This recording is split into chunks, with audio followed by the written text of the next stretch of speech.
Welcome, misfits, to Midnight Ranting, the Shroud of Turin. The big one. The big shroud. Big one. Oh my. Bigger than 15? Anyway, Let's find out. we're wrapping ourselves up in the Shroud of Turin. Oh my. A piece of cloth that some Christians claim shows the actual image of Jesus Christ. Superstar? The real deal. The real deal. The real deal. Even realer than Mel Brooks. Even realer? Oh my. Yeah. So, well, realer than Mel Gibson's movie, the Passion of the Christ. There you go. Passion of the Christ. Shit. Yeah. Ooh, Dan, I hear that was just snuff porn. I've never actually. He really drug out the brutality in that. Yeah, showing, that is what I heard. You know, he really wanted to impress that on people, and that movie had such a profound impact on people. There were actually people who left that movie theater and drove straight to the police station and confessed to murders that they had otherwise gotten away with because they felt so bad. So bad for Jesus. Because Jesus died for their sins, and they. I'm glad they confessed their murders, but I get the feeling that has less to do with the rabbi coming back from the dead. Yeah, but probably. Thank you, Mel. Well, I was about to say thank you, Mel Brooks, but Mel Brooks is not really the guy you want to say thank you to. So neither is Mel Gibson. Really. Hopefully, yeah. Oh well. That's who I was thinking of. Mel Brooks is amazing. I can't believe that I. You were thinking of Mel Brooks. Got switched. That's right. No, Mel Brooks. A little crazy when he gets a little too much to drink. He gets a little, out there. Exactly. Mel Brooks is actually who I would love to draw inspiration for short films or films one day, because those are the great kind of. I hate to say thinking type of comedies. Oh yes, very sophisticated. But just though the way he makes movies, Life of Brian, Monty Python was amazing. He's a good director. Then again, maybe it's just I like directors that roast religion. Maybe he did it prolifically, so he was good at it. But yes. A piece of cloth that some Christians actually claim is the actual image of Jesus Christ. So why don't you come? That's what she said. Join James W. Oh gosh, we're gonna have to wipe the cloth down. I'm sure there's a guard or someone that's doing maintenance. Well, I mean, it did catch fire a few hundred years ago. They had to fix it after that. I saw that. It was folded and caught fire. Parts of it, yeah. Darn. Oy. Maintenance repairs. I think we almost lost it. Almost lost it. Yeah. It's close. Not today, Satan. Maybe tomorrow. We'll check tomorrow. Tomorrow. Satan loves tomorrow. But yes. You can have the orchestra in hell singing it. Yeah. Da, da, da. James W. and myself, Amy Newman, as we have some silky dilky fun.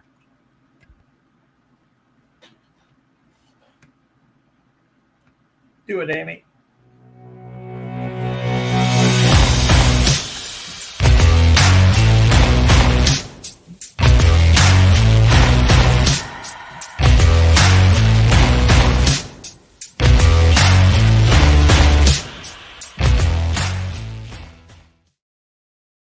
That's right, ladies and gentlemen. I want to thank you out there on the intertubes.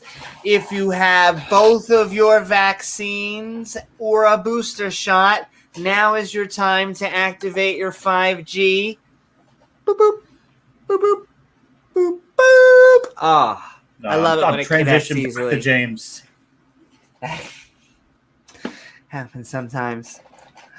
But if you're feeling fancy, don't forget to like, follow, or subscribe, depending on what platform of the internet you're on. Send in love.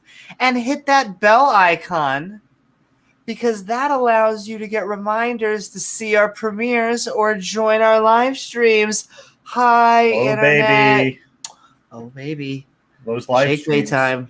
Those live streams. We are a skeptic channel. Yeah, I'm a little skeptical of that. Including the two schmucks you see before you. Yeah. Though, we are what after the video, we are come as you are, ladies and gentlemen. Though after the video, in which we'll see the other side of the topic. Hard-hitting evidence? Oh, I'm sure it's going to be very hard-hitting, concrete evidence, James. Oh, yeah. Though after the video, we'll be opening up the floodgates, meaning you can come say what's on your mind. We'll also give you your own opening and closing statements, atheist or theist, liberal or conservative. As we said before, come as you are, just not on the Shroud of Turin. God damn it. Fire damage. Now we have to deal with. I'm just gonna call it liquid damage. That's a politically correct way of putting it. Yeah. But also, you can find our Patreon page at patreon.com/Amy Newman. Woo! Which helps us make even more fun content, including awesome Patreons like the Thunder God,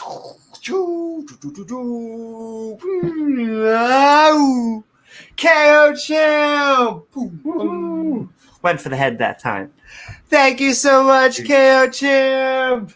But also, we have a round table. We have a Tang. Because we are Tang Gang, yo, it's Oz. Oh, yeah. Woo-hoo. Thanks, Oz. In fact, are you looking for better conversations? Are you looking? No.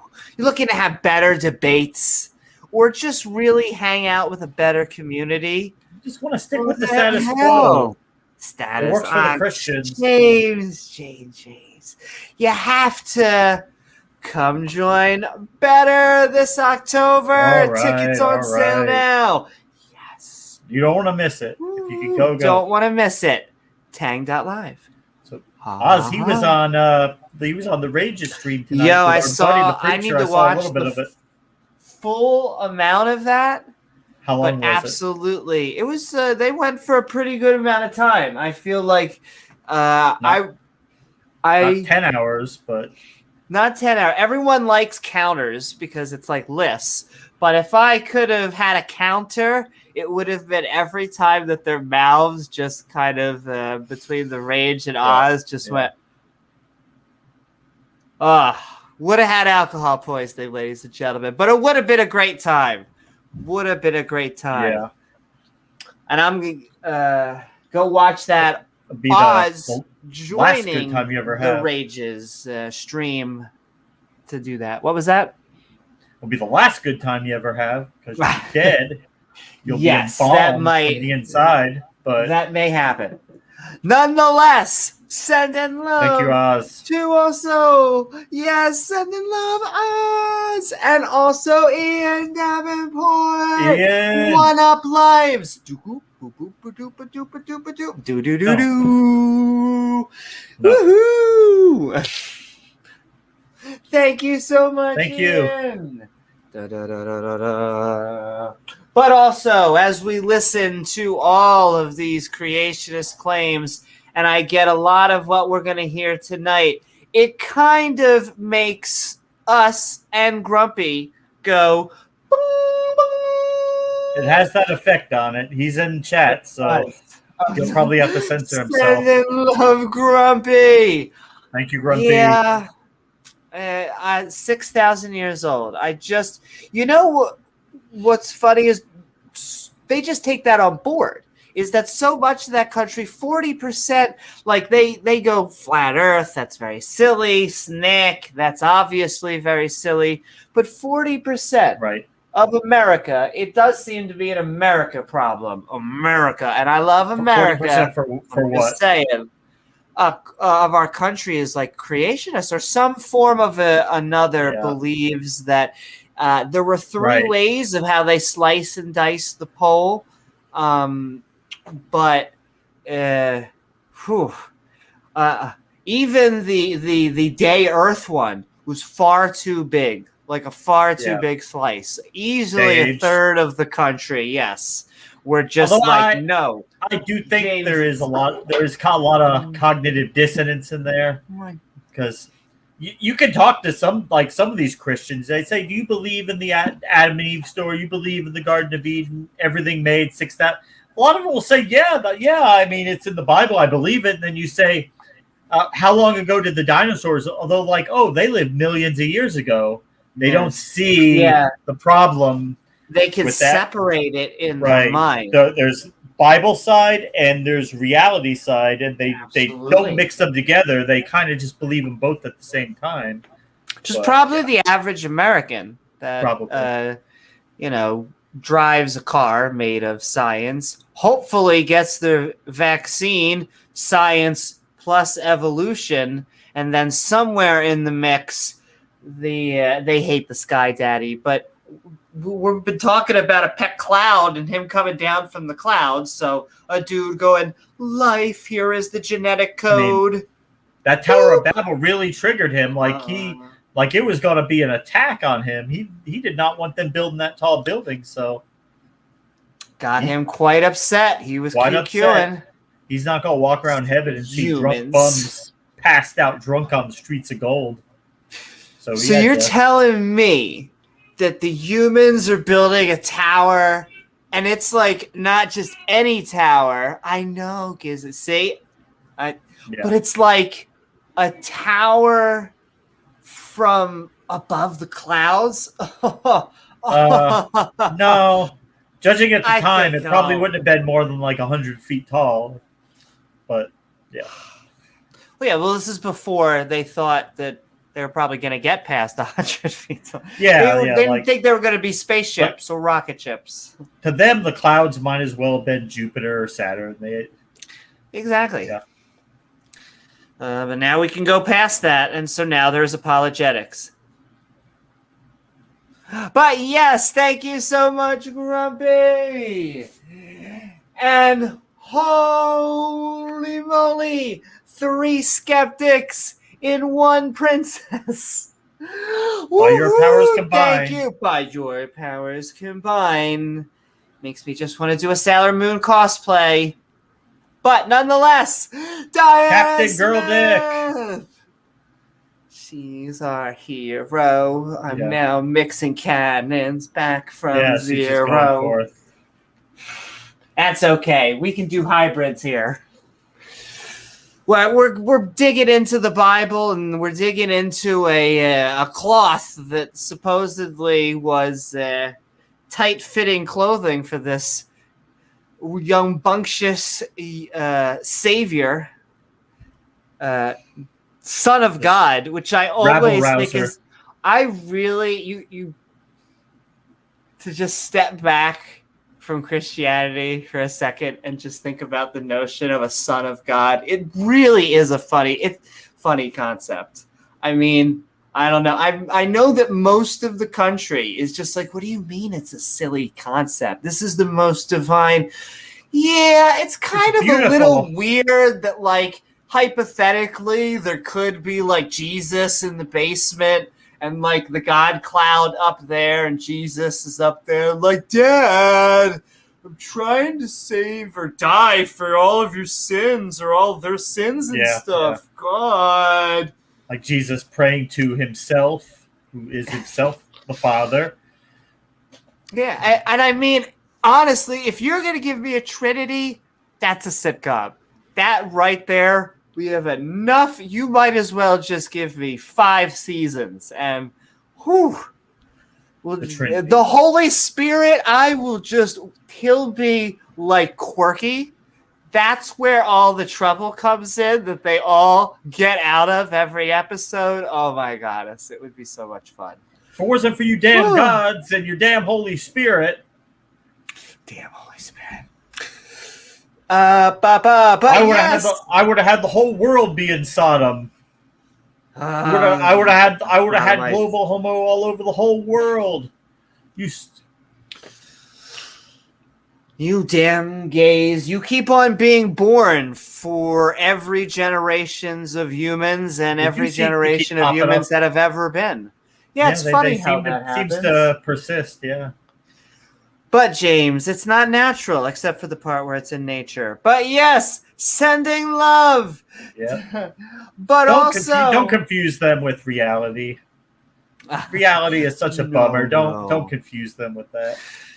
We're only asking for empirical evidence, and apparently this is the empirical evidence that we're about to get tonight. Hold on. Oh, it fits so well.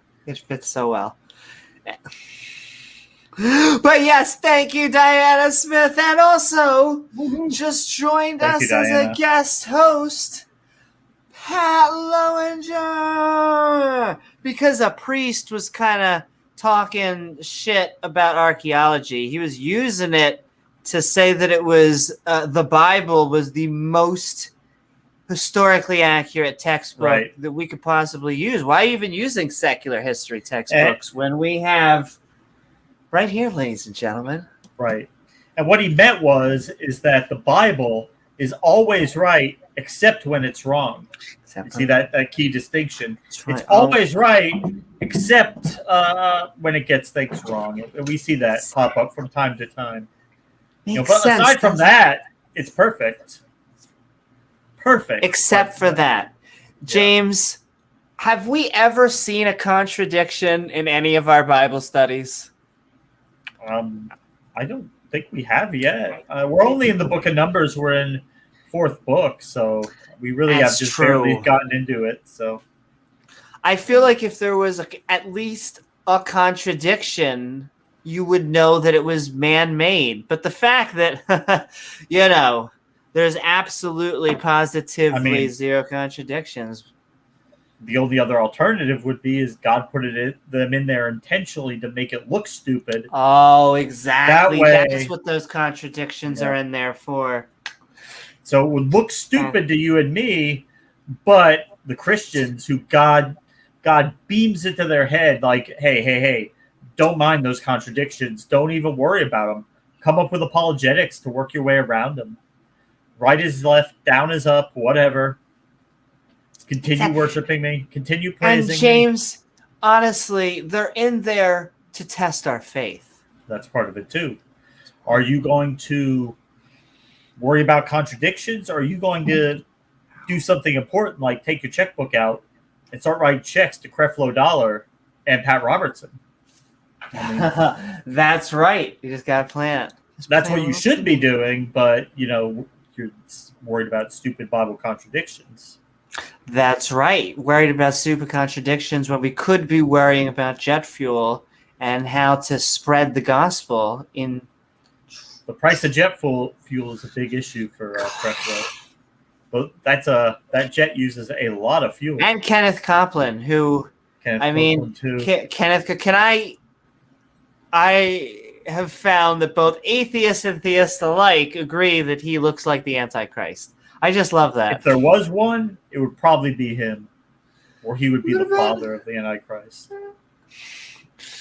He just has this, we're going to spread Jesus today. Very menacing appearance. Okay. No, calm down. We'll talk about Jesus. How about you do that from over there? But we'll talk about him. No, I was too busy eating a baby. I like to eat them alive. That's the thing they gave him. Okay, Kenneth. Okay, we're gonna walk away from the bus now, but you do that. But yes, funny enough, we asked for empirical evidence. That's really what Dale, Pastel, and all of the skeptics here are kind of asking for. And what do we get? And We get John episodes Maddox face like palming. this. Like, really? Shroud. Really? We asked Randolph what he wants, and he wants to be God, and you want empirical evidence, Amy. You want evidence. Also, not a bad request. I let you. The way I interpret Randolph's request is he's just like, "Can I just borrow the keys?" Like a test drive. Exactly. Just let me. I know it's your car. I know you created the car. All the blah blah blah blah. But just let me take a spin to make sure the car is real. It's little details like that kind of get us skeptics. I don't know, in a tiffy to see. A tiffy? Yeah. A tiffy. Exactly. But yes, sending so much love, Dale Pastel. Thank you, Dale. Yes. We're about to witness some real empirical evidence tonight, baby. But also, it's going to be a miracle. It's the only way, James. Can you have thought of any way that a print could have ended up on a piece of no, I can't. I can't figure that out. I mean, had to have been straight. I mean, there are more amazing Catholic miracles, like the part where was it one of the statues, their head moves, but I saw this episode of Doctor Who. But it only moves down, like it's being pulled down by gravity. Doesn't move in any other direction, so I don't know. Oh, I don't know. Maybe the fact that it's like 500 years old and being carted around, maybe the neck joint loosened up a little, or it could be a miracle. I don't know. 500 years Probably a miracle. old, Probably a miracle. Probably it's almost as old as Noah. Almost as old as Noah. Exactly. It's that damn genetic entropy, James. We're just getting so terribly, terribly. I don't know. We're all our genes are just exploding. I was going to say we're dying, but we are because of stupidity. I would say a virus, but viruses have been around for a long time. Because depending on the country, they've done much better than others. But yes, we are going through fun season. It is a fun time. But of course, the real conspiracy. That's evolution. The real conspiracy is that humans used to live much longer. Like, you're going to be told in history that in the Middle Ages, 35, maybe 40 was normal life expectancy. But no, it was like 150. It's just been going down. They rewrote the books. They lied. They made it look like things like modern medicine and food were actually helping people live longer. But it's the opposite. Maybe this is a colloquial phrase. Please, someone tell me if I am wrong. But the sentence, we used to live like till 35 back then. Common? Like, we used to die from our teeth and all this stuff. Before antibiotics, it was very common. I'm pretty sure the life expectancy has actually been...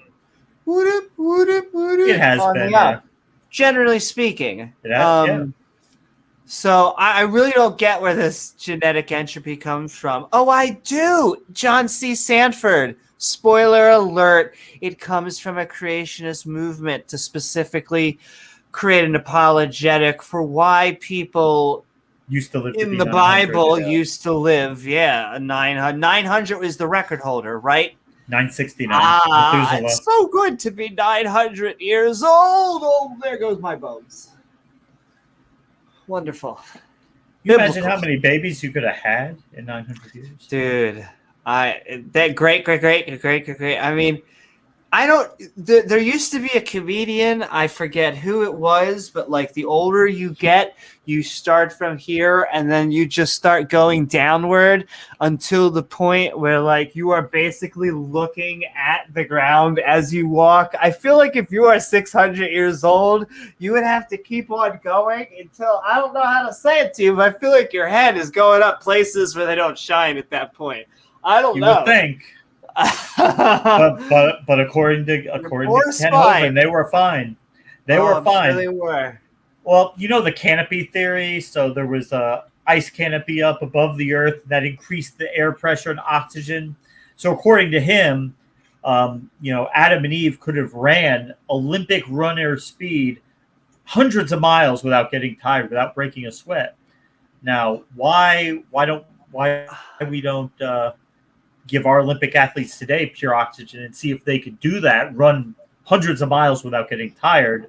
I don't think so, but they probably could have done it back then. Exactly. Only back then, James. It only makes sense thousands and thousands of years ago in an environment or really anything that we can test. That's when the great scrotum in the sky. The great scrotum in the sky. But yes, not only Dale, but James, is this Earth looking a little thick to you? Well, boop, boop. Being that it's on a two-dimensional screen, I can't really see that. That's true. It's really cheating. It looks round to me, but once it gets to you guys, it's basically you're looking at a 2D image. If we're not in the room with you, then we just don't know. How could you know? You can't really. We would just have to take your word for it, and you seem a little suspect, a little sus, James, you would just be accepting data from someone else, and you can't do that ever in life, even with respectable experts in the field. Well, no, because an Uber Eats driver from Tennessee, he debunked all that. Like he debunked the entire field of biology and genetics in between riding to Wendy's to pick up Amy's food. That's right. We use GPS, but somehow those satellites, they're just maybe they're in the ocean. They're ocean satellites, James. That's gotta think. They're hiding out between the dome. They're in the scrotum. Outside the dome. They're in the scrotum. But yes, thank you so much, Dave Gar. Thank you, Dave Gar. Woohoo! So much. Woohoo! But also the lead hyena of the pack. Okay, Gizmo. Yay! Oh, Gizmo got excited. He was like, we're talking about another carnivora. Another carnivora. We're talking about hyenas. Yay! Thank you so very much, Scott Duke. Scott Duke. Duke. Much better Duke than all those 64 Dukes in the Bible.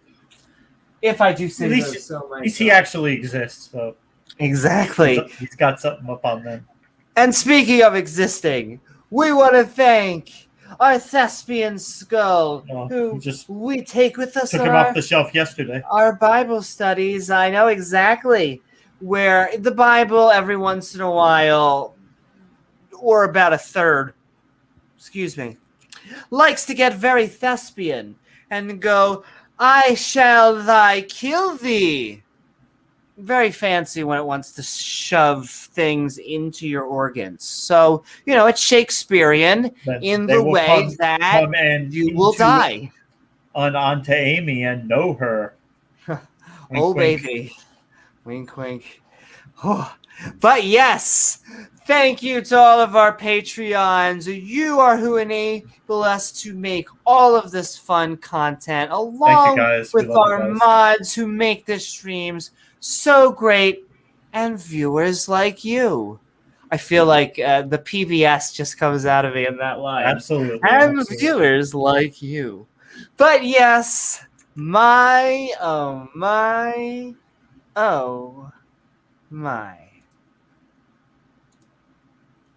Nope. Oh, yep. Oh, You got it. The Shroud of Turin. It's less about what it is and more about what it's not. That's because it's a piece of linen with a faint image of what appears to be a dead man, with bruises near his hands and feet, which can only really be seen with detail in a negative.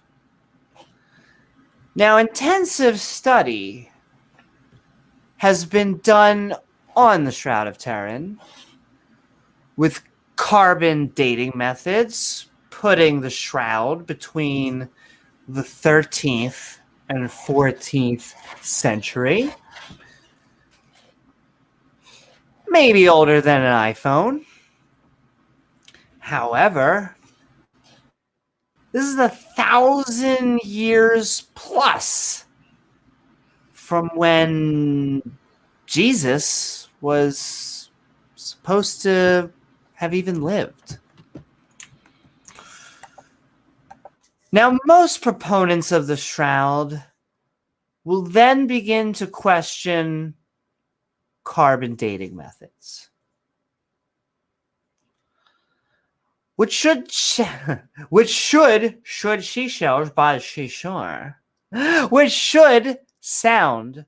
familiar with anyone who's argued with creationists.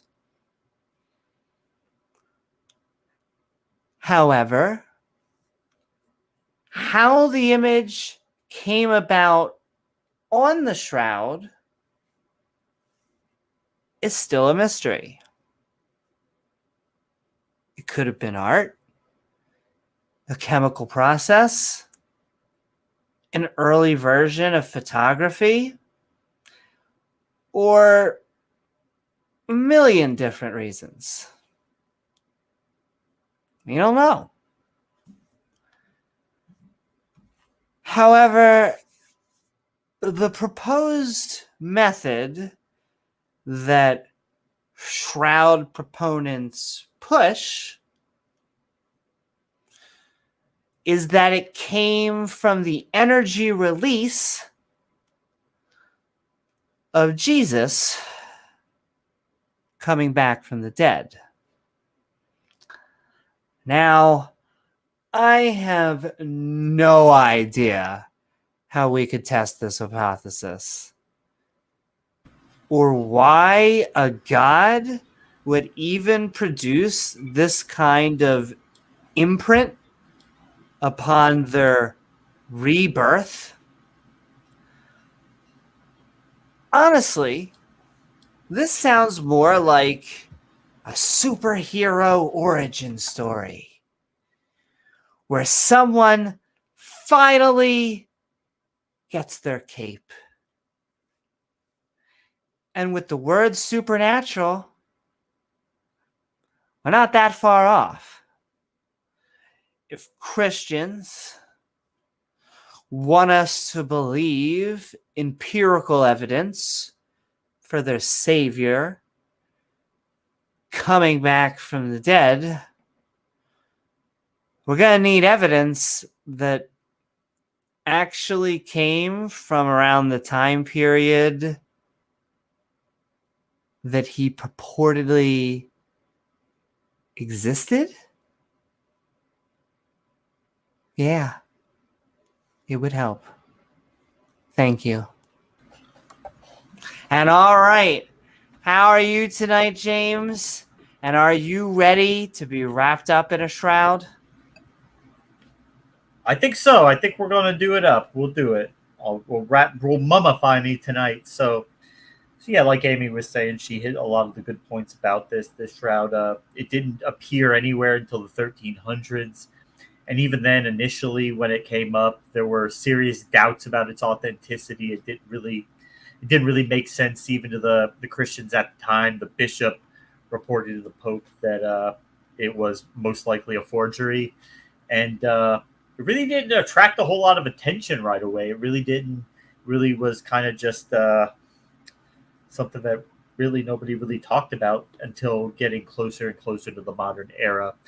So what people don't realize today is people are not living in Europe in the Middle Ages during that time period. And what was going on around at that time is that the Catholic churches, most of them had what would be called relics in it. So it'd be like a little thing under the altar. There'd be a bone of a saint or something in there.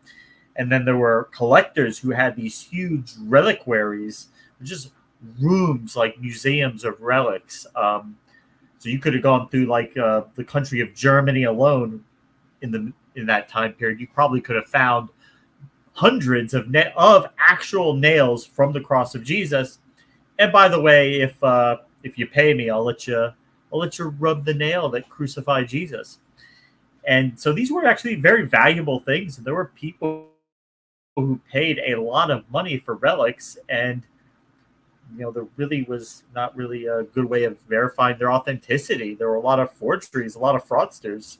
I think probably the majority of them were, but it doesn't matter when you have faith, and that's the problem with all this, is you got to have faith in it. And so some of these relics. So I know I've talked a little bit before about Catholic theology regarding salvation, but just to touch on that real quickly, most people when they die in Catholicism, which was by far and away the dominant faith in Europe at the time, centuries before the Reformation, but at that time when you die, most people, probably 99% of Christians, would not be ready for heaven. You would have sin on your soul, and therefore you can't go right to heaven. So you've gone to confession, you've done all the things you're supposed to do, you've gone to the Mass. You die, you're not going to hell because you are saved. Jesus has forgiven your sins, but you need to go to purgatory, which isn't really well defined. It seems like it, especially at the time, it was considered a place of suffering, like actual physical pain, not like hell, but maybe like halfway, like a quasi hell. And you would suffer there for actually quite a long time in some cases. Estimates would be that some people, if you committed a lot of sin in your life, you could be there for millions, or even a few theologians said billions of years in purgatory suffering before you'd be ready to enter heaven. But the church came up with things along the way that could shorten this time. They were selling indulgences, which would cut off all or part of your sentence in purgatory, depending on how much you paid. You could go down to the church, or somebody who's selling indulgences, a priest, friar with the imprimatur of the church. You could buy one and be your little certificate. Hey, when you die, you get to go straight to heaven. Or you could interact with these relics. So you could pay a certain amount of money to look at the John the Baptist's actual head after he was decapitated. You could say a little prayer for that, and that'll cut off maybe 100 years off purgatory. So this was actually lucrative business for the church in the Middle Ages. So there was a definite desire to produce these relics. So anytime you put financial incentive in there, there's a huge motive for fraud. And I think that's most likely what we're going to see here. But who knows? We could be wrong. Thanks, Amy. You on mute? Did it to me again. Double tap. Does. And all right.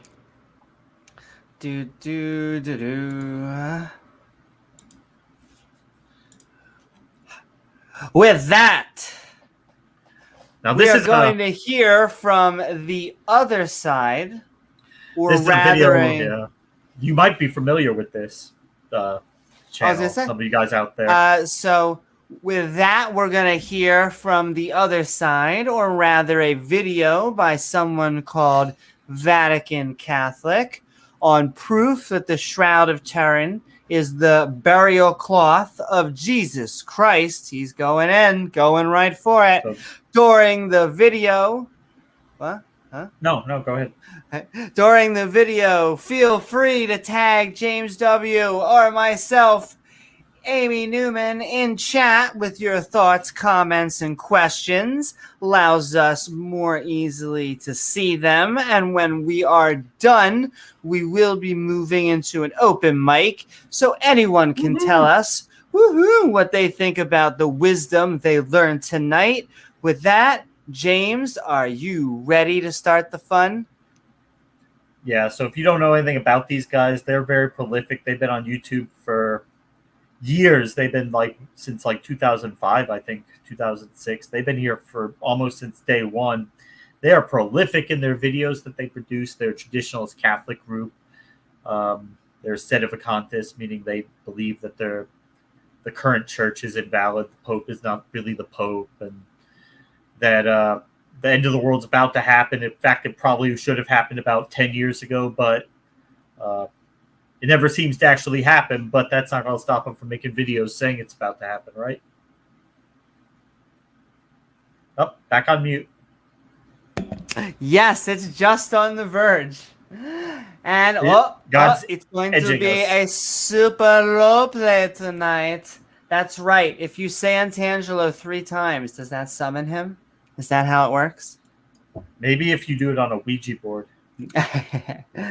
And thank you so very much, Spooky. Woohoo! My daily products. Trying to think though, that's he wasn't just on a when 10. you brought out your hair, your shampoo and stuff. That's right. I gave a hair asked, extension. I asked Will Stewart what shampoo he uses, and go figure, he doesn't use any shampoo, just beer wash. I guess that saves, right? Sup, Brian? Sup, Grumpy and Wild Eden and Simus Funk and everybody. And all right, let's move. I'll keep on saying hi to everybody, but let's dig in, ladies and gentlemen, to some silky fun. Just the tip. The Shroud of Turin is claimed to be the burial cloth of Jesus Christ. And people are trying to say, scoffers are trying to say that it's a medieval fraud. It's fake. But it's well documented that the shroud existed before the Middle Ages. Here's a brief history. Lie number 1. Like, literally, we are off to the races. Do we have evidence of that, or we're just gonna say it existed? Just gonna say it. Just say it. Okay. But okay, let's take lie number 1 on board and move forward. Brief history. The shroud was carried from the tomb of Jesus by St. Peter and was taken to Edis. They have evidence of that? Okay. Yeah, please provide evidence. History. The shroud was carried from the tomb of Jesus by Peter and taken to Edessa, Turkey. The shroud was lost and wasn't rediscovered till 944 when a Byzantine emperor sent an army to bring it to Constantinople. This is like one of the most important artifacts in history. They took it. And they just lost it. It was lost for like 900 years. Just misplaced that proof of that Jesus was real. Go figure. Yeah, go figure. They're always losing the James, like it was in the closet. Happens sometimes. You got all your stuff in there. Knight just had a lot of clothes, and happens to the best of us.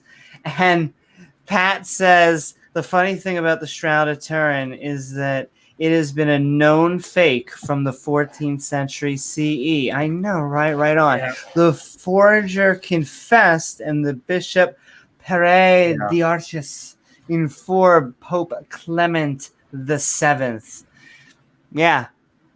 Which is why I originally, in my little speech, almost said like a bunch of Christians, but I don't think it's even a bunch of Christians. Is the Shroud's a minority view? I do believe, is it? Or it's not exactly mainstream. It's kind of. I mean, I'd say probably. Maybe somewhere most in between. Most Christians are just not sure about it. They're open to it, but they're just not sure about it. I just think it's funny that Otangelo picks that as his like go-to argument. Damn you, unicorns! Yeah, it is interesting. He has his both genetics and then almost like a mix of this new precept stuff, but then the Shroud. How could you ever do Antangelo? It just goes on a role play. Back to France, where Margaret de Charnay transferred it to the Savoy family. In 1532, a fire in the Savoy Cathedral in Chambéry, France, damaged the shroud, and in 1578, the Savoys established their capital in Turin, Italy, and took the shroud with them, where it remains today. And in spite of the overwhelming evidence which you're about to see, there's only 2 points that the scoffers... Overwhelming evidence, James. Overwhelm me. Tests that were done in 1988, and the other is a reputed letter You're on mute. Only 2 points. To make sure we get every drop. Bring up to disprove the 2 Shroud points. Of Turin. One is the carbon tests that were done in 1988, and the other is a reputed letter from a Bishop Darcy. And this reputed letter said that this bishop wrote this letter, that he knew who made the shroud or forged the shroud. He knew the artist. That's what this letter was all about, and that's what they're trying to claim. Proves that the shroud is a fake or a fraud. Certainly points in that direction, doesn't it? This reputed Bishop of Darcy letter has never been proven genuine. None of the copies of the Darcy letter are signed or dated. There's no proof that the Pope ever saw it or that it was ever delivered to him. In fact, oh man, he's going hard now on the exact guy that called it a fraud, right? Yeah, I mean, but then come to think of it, how do you prove that the Pope saw any paper? I mean, he's not. They weren't on video back then. How do you just know? You'd have to take somebody's word for it. You know, I mean, you find a document in the Vatican, you can't prove the Pope saw it. Yeah, James, were you there? Were you there? Well, were you there during Jesus? Well, we have a book. Come on, the book. Shroud to be exposed to the public during this whole time. There's no evidence that it's in the handwriting of the bishop it's purported or claimed to be. It's simply estimated that handwriting samples from 1389. Go figure. So was he? That last little bit sounded like he was like Clement didn't accept it. Also, it wasn't Clement. That's what that sounded like to me. Go back. You might have to go back. There's also no evidence that it is in the handwriting of the bishop it is claimed to be. Yeah, dude, which is it? Is it that it's not the bishop, or that the bishop says that he shouldn't be trusted? Which one is it? I guess they're going to go with the idea that the letter is a forgery, but why would somebody go through the trouble of forging a letter just to make it look like the shroud wasn't real? Yeah, that'd be kind of silly. The correct answer to how many flat earthers does it take to screw in a light bulb is all of them all around the world. No. Around the globe. Around the globe. Claimed to be. It's simply estimated that it's from 1389. The artist or forger is not even named. There's no official transcript of any official investigation. The first photographs of the shroud were taken by Segunda P in 1898. Also, it took me a little while to figure this out because I was like staring at this thing. All these giant that's marks fire damage, right? That actually look like something are not the something. The actual image is right here. That's the hand right there over. This is the miracle, ladies and gentlemen, right there. Yeah. Yeah, I think the triangle things are fire damage actually from that had to be repaired. I think there was because at first it wasn't this image, but there's another where these kind of look like they were the joints, and then I had to relook and be like, no, this is just stuff in the white space of the picture. But yes, miracle, total miracle right here. From this image, I have fought these guys in Zelda. I'm just saying.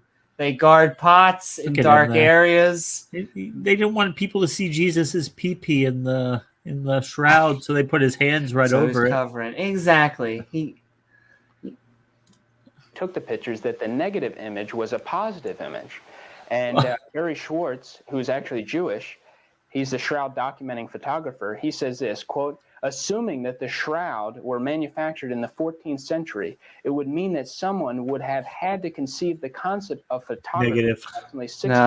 No, actually, what it means is that around this area, around this time frame, photography was developing. So, once again, not a miracle. Well, it wasn't photography at the time, but it was... there were painted images of things. There were obviously it was an attempt to make it look like it was an image, and so if you take it like a picture of it with a negative or with ultraviolet, you might see things a little differently, but it doesn't mean that that was intentional. Yeah, would like to know where either the supernatural, like I want to know where they don't like carbon dating, but they say that it is a release of energy, atomic like energy. But once again, all sounding like a superhero origin story, but we'll let that go. The thing is that, what is it just pure coincidence that the face on this picture just happens to look exactly like the medieval depictions of what Jesus would have looked like? Or if they just got it right this whole time, all these artists, they knew exactly what Jesus looked like? Or is it more possible that it would be like us finding gray aliens with the big eyes and round heads? It's not that that's not impossible, but it would be like, oh, you've been watching our movies too, and you based your whole existence off it? Cool. Oh, like what was that movie? Galaxy Quest. Yes. Yeah. They were watching the movies and they based the ship off of a Earth science fiction movie. But yeah. See, it could be. You never know. Could be. Sup, Reservoir Guar. And that's right. We're going to keep on saying hi to everyone, but if you actually want your comments shown or read up on screen, energy release, huh? Don't forget to tag us. Woohoo! Sup, Big Screen Bird. Big Screen Bird. Energy release. Leading with so many assertions. But if you say it commandingly enough, then it must be true. Don't think so, end quote. Some of these scourge marks on the shroud appear only under ultraviolet light, which means that the forger would have to paint the marks so that they'd be invisible to the naked eye and then discern that ultraviolet equipment be invented some 650 years later. That's impossible. There's not a trace of paint pigment on the shroud. There are no brush strokes. The images on the shroud are directionless and therefore could not be painted, at least not by a human hand.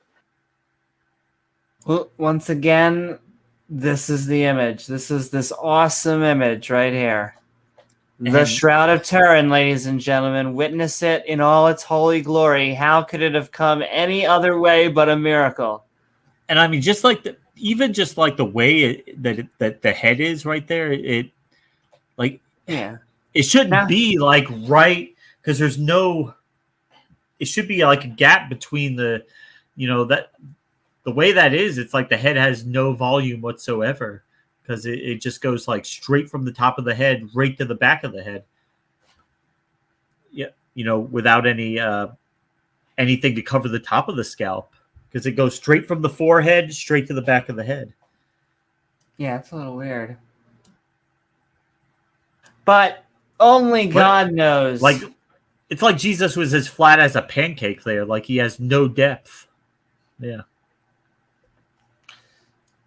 Kevin Moran, optical engineer, says this, quote, "The shroud image is made from tiny fibers that are 1/10 the size of a human hair. The picture elements are actually randomly distributed like the dots in your newspaper photograph or magazine. Okay. To do this, you would need an incredibly accurate atomic laser. This technology does not. Absolutely. And also, if someone was to paint the shroud, they would have to have a 20-foot long brush because the images a 20-foot long brush, Amy. Shroud of Turin.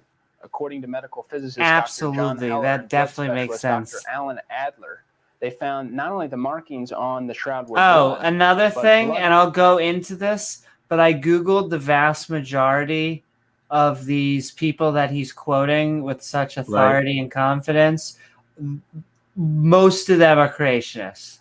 So he is quoting people that agree with him and really aren't he's doing the same thing that the creationists do. I can't say they're not scientists because that would be probably not true for many of them. It's that they're scientists in different fields being quoted to talk about the Shroud of Turin.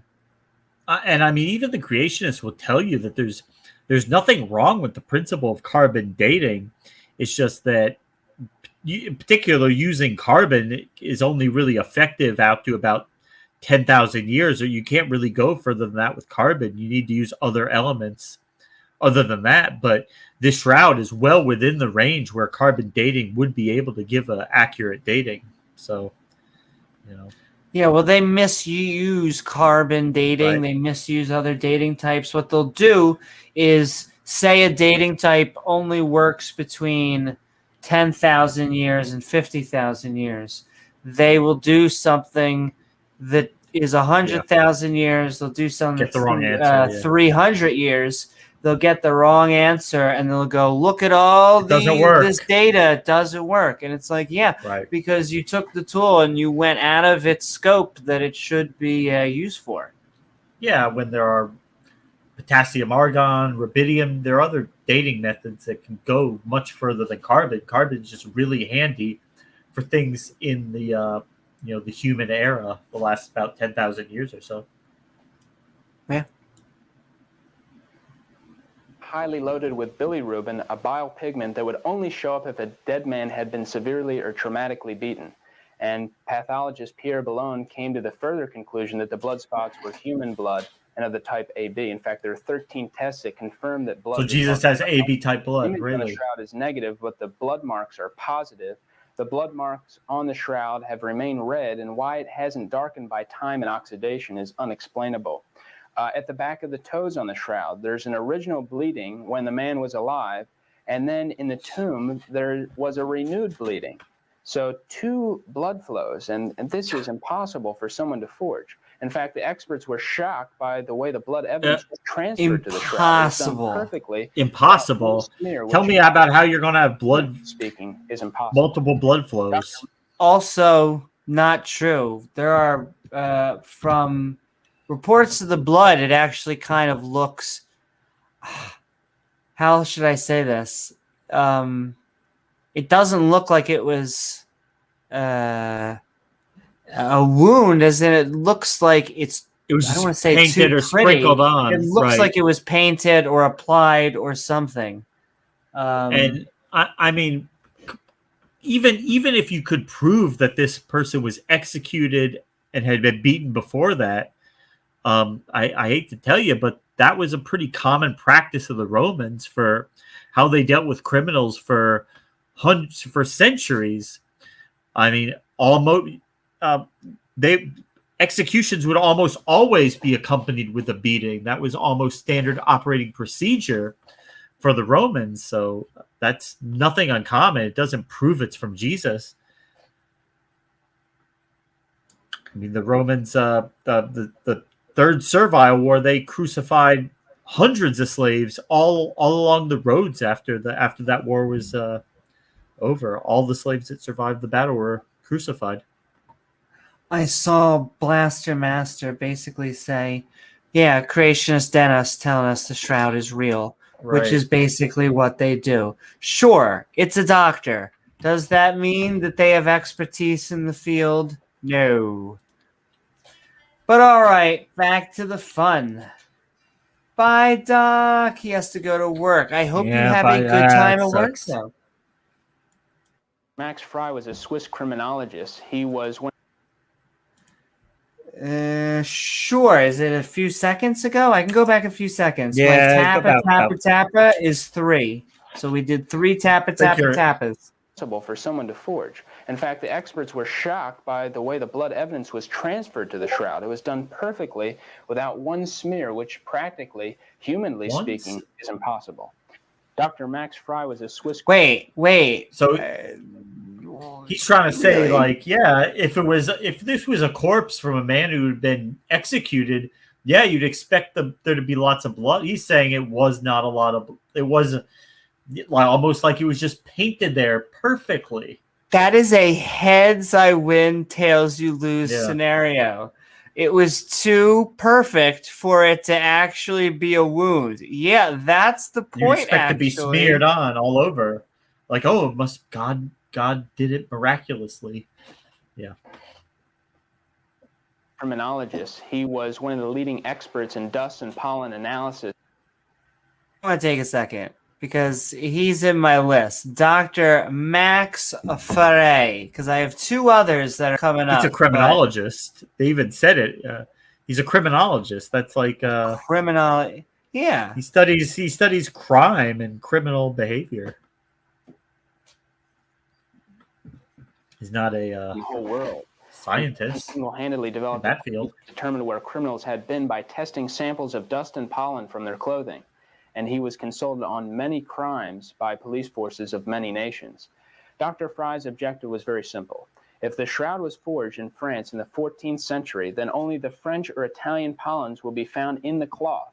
But his exhaustive analysis found some 58 specific pollens, only 17 were native to Europe. The rest were from Palestine and southern Turkey, the site of Edessa and Constantinople. And this meant that the shroud had been in these places at some time in its history. In fact, 13 of the pollens come exclusively from Palestine and are growing in Israel today. Professor Reyes Louvain found in the shroud linen microscopic bits of cotton under the microscope. And not just plain cotton, but cotton with a certain number of twists per centimeter. We have to realize that cotton has a Do do do do do. Huh? Mana mana. Do do do do. 1973, Free Seltzer served as consultant to a commission investigating the authenticity of the famous Shroud of Turin, a cloth depicting the image of a crucified man that some believed to be the bearer of Jesus. Free Seltzer took samples, sounds like seltzer pop, from the cloth using the tape lift method and studied the samples for 2 years. After analysis, he reported finding pollens originating from the plants grown in Palestine during Christ, thus supporting the theory of the shroud being authentic. Oh, I guess we should stop reading there because that's everything we just saw, right? We shouldn't read forward. After Oops. Free Seltzer's report, however, other scientists conducted similar tests on the shroud and disagreed with his findings. While many people now question his credibility in the case, debating regarding the authenticity of the shroud goes on. So there you go, ladies and gentlemen. Even if it's right, it's not exactly the most hard-hitting evidence in the world. I mean, this shroud was on public display for quite a long time, as they noted before. And, you know, it would have been open to people traveling, people coming from foreign areas who might have microscopic particles of this pollen on their clothing or something. It's doesn't mean it had to have been there.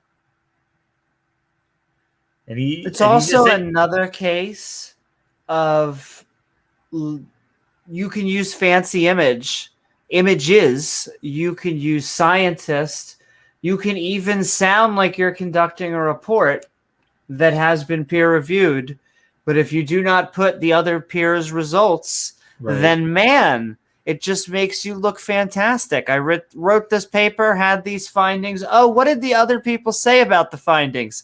Said, nah. Oh, that doesn't matter. Yeah, exactly. different number of twists per centimeter, depending upon. And this, by the way, is the case for all of this guy's doctors. This is what creationists do. Similar tactic. Right. What country it's from. And cotton grown over here, for example, has 20 to 25 twists, and cotton grown over in the Middle East has 8 to 10 twists, and the cotton found in the shroud has about 8 twists per centimeter, so it fits exactly the kind of cotton that's in the Middle East. Oh, well, wow. I mean, you couldn't have things like trade where cotton could be taken from one part of the world and sent to another part of the world. Images of many right? flowers, many hundreds of these, 28 specific flowers they found to a good degree of accuracy. All these flowers, what's important about these flowers, they all grow in Jerusalem or within 12 miles of Jerusalem. So whatever. Well, we all know that's a bunch of nonsense, but producing many images. Very pretty pictures, ladies and gentlemen. Very pretty pictures. It looks like a picture of your seed. I know. But it's just an example. He's using microscopic images. I'm sure of what? It was very hard to find stock photos and videos back in the day, yet he did it, and it's of nothing because couldn't replicate the study. of every object that was in the shroud itself, and hence we have a highly accurate image of these flowers. Looks like a coronavirus. On the footprint of the cloth, and this dirt has been found to come from Jerusalem's Damascus Gate and nowhere else. And they Nowhere else. How could Jerusalem's Damascus Gate. That is, I forget which fucking movie where he just like picks up like a chunk of soil and he's like, New Mexico. It's just like he knows instantly after eating it. mean, Yeah, sure, buddy. I mean, that's very specific. I know you can tell, like, but you're trying to take and tell us exactly what was in the soil back then, thousands of years ago. I mean, that seems like a stretch. A little bit. A little bit, yeah. In the Shroud of Turin, and this is incredible because we have to realize that a painting or photograph only has two-dimensional information, height and width. Yo, okay. Let me back up for just a second because this is so nonsense. Does anyone who has run their hands over Braille knows that this man is a piece of shit? I'm sorry, not a piece of shit. What he is spewing is shit. Let me paint with this. Yeah, he's misleading. Yes. That is such nonsense. This guy who lives in a monastery and has never had a experience with a woman before, and believes that it's that the Virgin Mary is sad. But I want everyone to hear this claim. Go ahead. Gate and nowhere else, and they found three-dimensional information in the Shroud of Turin, and this is incredible because we have to realize that a painting or photograph only has two-dimensional information, height and width. You know, I mean, if you look at a canvas like that, you're going to see, like, with a microscope, everything looks a lot different under a microscope. Yeah. Like, even if you look at, like, a razor blade under a microscope, it doesn't look even nearly as sharp. It actually looks kind of jagged when you look at it from with a high-power microscope.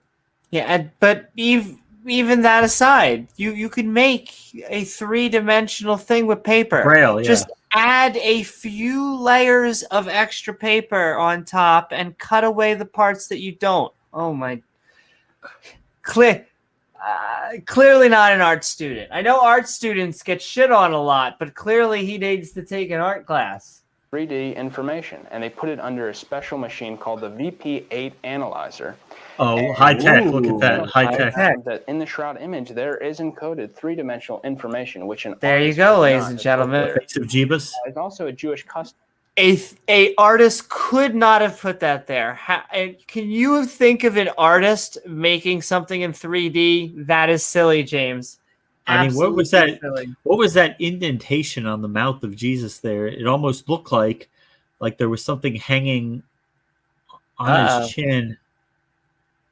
Well, I will say, who knows? Maybe this was 3D printed for another reason. I don't know. You never know. And when people die, to put coins over the eyes when laying the corpse out for burial. And in the test that they did, examining the Shroud of Turin, which was actually like a pagan practice and this to 24 take to the afterworld with a coin called the lepton, which was put out by Pontius Pilate between 29 and 36 AD. And when you look at this coin, you notice the staff. Remember the staff and the letters UKAI. And now we're going to look at the shroud, reproducing it closer and closer, larger and larger. And under high magnification, Father Philos found this. You can see the staff and the letters UCAI. And Father Philos was shocked. It's so clear. Are we in so kindergarten clear. Right now? It's so clear. Yeah. What the hell? Is this an Ancient Aliens report? What the hell is going on right now? Yeah, it's so clear. Look at it. It's just so obviously so beautiful. A coin. He wondered why there was a C instead of a K, but in 1981, at the British Museum, he found two coins that had a C instead of a K. So this is take that, atheist. Out of the COCK. Father Philos said, quote, even the wildest imagination cannot now justify any claim that the tiny letters 1/32 of an inch could have been printed on the cloth. Other features that proved authenticity of the shroud. The locks on the side of the face is a Jewish custom. The body on the shroud is not even straight.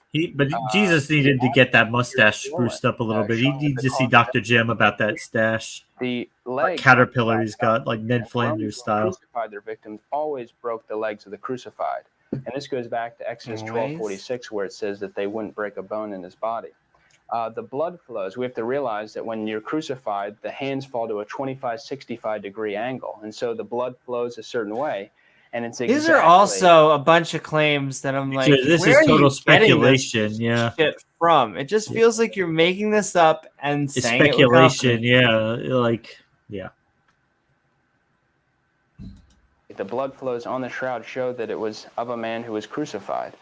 In fact, studying the photos of the shroud caused Dr. Pierre Barbieri, chief surgeon they got of the Brian. St. Joseph Hospital in Paris, France, to say this, quote, "If this is the work of a forger, then the forger would have to be at..." Okay. Once again, be trained. This Anatomist. guy. I just want to have a role play. Oh, you be an anatomist today, Amy. French physician, chief surgeon. So in the 50s, wrote long study called, here we go. He just performed various experiments. But once again, we are taking information from the 50s. He was a surgeon at a Catholic hospital, so you think he might have had a little bit of bias towards this? I wonder. Maybe just a little. Trained anatomist, for there is not a single blunder. And not a single one. You also have on the shroud, you have when a nail pierces the median nerve in the wrist, the thumb goes automatically into the palm, and that's what's shown on the shroud. And this wouldn't invalidate the prophecy, "They have pierced my hands and my feet, I can count on my bones," because anatomists in all countries and throughout history have understood the hand to consist of the wrist, the palm, and the fingers. And this is a picture of a Roman scourging device called the flagrum. Looks like a slingshot. And you'll notice it consists of a handle onto which are 3 leather strips that are attached. And each of these leather strips have a dumbbell-shaped object attached, metal object. And this device was used by the Romans as a means of punishing an individual by beating his body with stripes. And if you look at the size of the dumbbell-shaped object on the end of the flagrum, it fits perfectly into the wounds on the shroud. One author wrote there are 120 scourge wounds on the Shroud of Turin, and Jewish law limited the number of lashes to 40, and 40 times 3 is 120. The wound in the some real numerology going on here. Inches by 7/16 of an inch, which exactly corresponds. Meaning, like the Romans, there was not like one standard beating implement that the Romans used. So he just found one that happened to meet what he thinks the size was. So that's the one he went with. It's not like they all use the same standard flagrums or whatever they would beat people with. It would vary from place to place. Not like they were factory made from one source. They had good old factories for that back then. Yeah. The Roman spear called the lamea. It's also called the spear of Longinus, and it's kept in the Habsburg treasure house in Vienna, Austria. And legend has it that this is the spear that pierced the side of Jesus. And it was legend has it for a reason.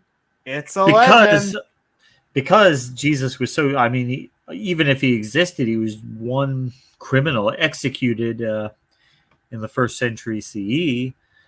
But of course, the Roman soldier would have kept that spear just, in case maybe I had Jesus autograph. They're very special. Even though the whole point was everyone was saying he wasn't special, they proved he was special. That's why they were killing him. That's right. I'm going to keep this spear. Maybe you can autograph it. It's owned by Longinus, a Roman soldier assigned to duty at the crucifixion site by Pontius Pilate. I'm sure somebody paid a pretty penny for that spearhead too. Hitler believed this legend, and he visited the Habsburg treasure house when he was 19. And when he invaded Austria at the very beginning of World War II, he took the spear because he believed that he had the spear to go out and conquer the world. Going back to the anatomy of the shroud, the buttocks is rigid with rigor mortis, and some kind of shroud. What a Was covered in the shroud transition. has been dead The not more than axe of 2 God. hours. Forensic pathologist from Los Angeles County. I just always think that when you look at this, your brain just goes to these things. It's just this fucking little. Like I said, I fought this dude in many zombie films or many zombie games, and I've seen him in Game of Thrones. That hole looks pretty small in the hands. Do you think you could even fit it through that hole? Oh, just gotta try, James. You just gotta try. I mean, okay. Not more than 40 hours. Forensic pathologist from Los Angeles County, Dr. Robert Buckland, finishes his analysis of the shroud by saying, quote, "The evidence of a scourged man who was crucified and died of suffocation is clear-cut. The markings on this body are so clear and so medically accurate that they are, in my opinion, beyond dispute." And all right, for our third do of the day. Oh, who was that? Oh, Dr. Robert Buckland. Sounds like a good non-biased source. Sure, I'm absolutely sure. Absolutely non-biased, has nothing in the game. But sure, yeah, absolutely. Thank you, Robert Buckland. Oh, okay. My Lord. No. But yes, these are the types of sources that he's using. If you, I guess, don't look these guys up, it just sounds like doctors. Just sounds like they're experts in the field. But they are just randos. I hate to say it, but it's true. They have degrees. I'm not knocking all the academic research that you did in other fields.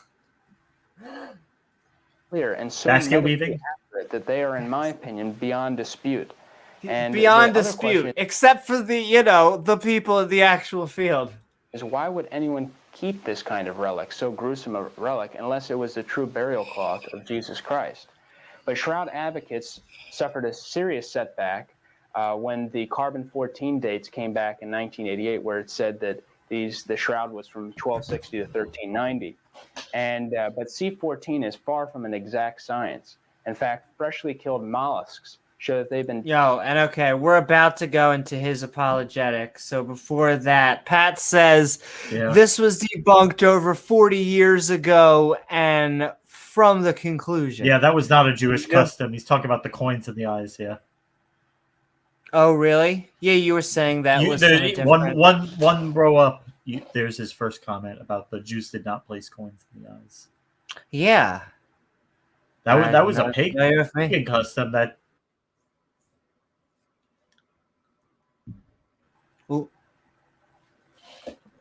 no. Oh no, hold on one second. No evidence to support the Shroud of Turin.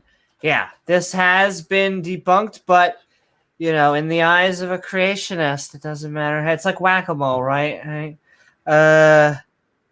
Hachille, Rachel, and Ann Killebrew was the coin on eye custom, a Jewish burial practice in the Second Temple period, ?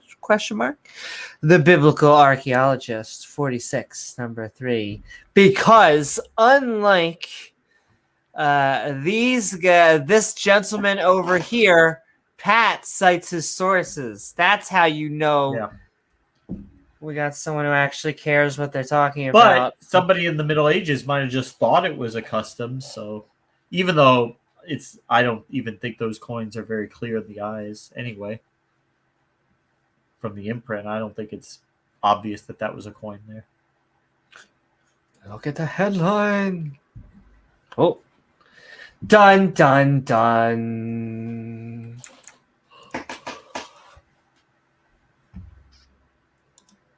Oh, you're going to do that to me? Shroud of Turin. You're going to do that to me? Crucified, and when he this, and some markings on this body are so clear and so medically accurate that they we're back to the good doctor.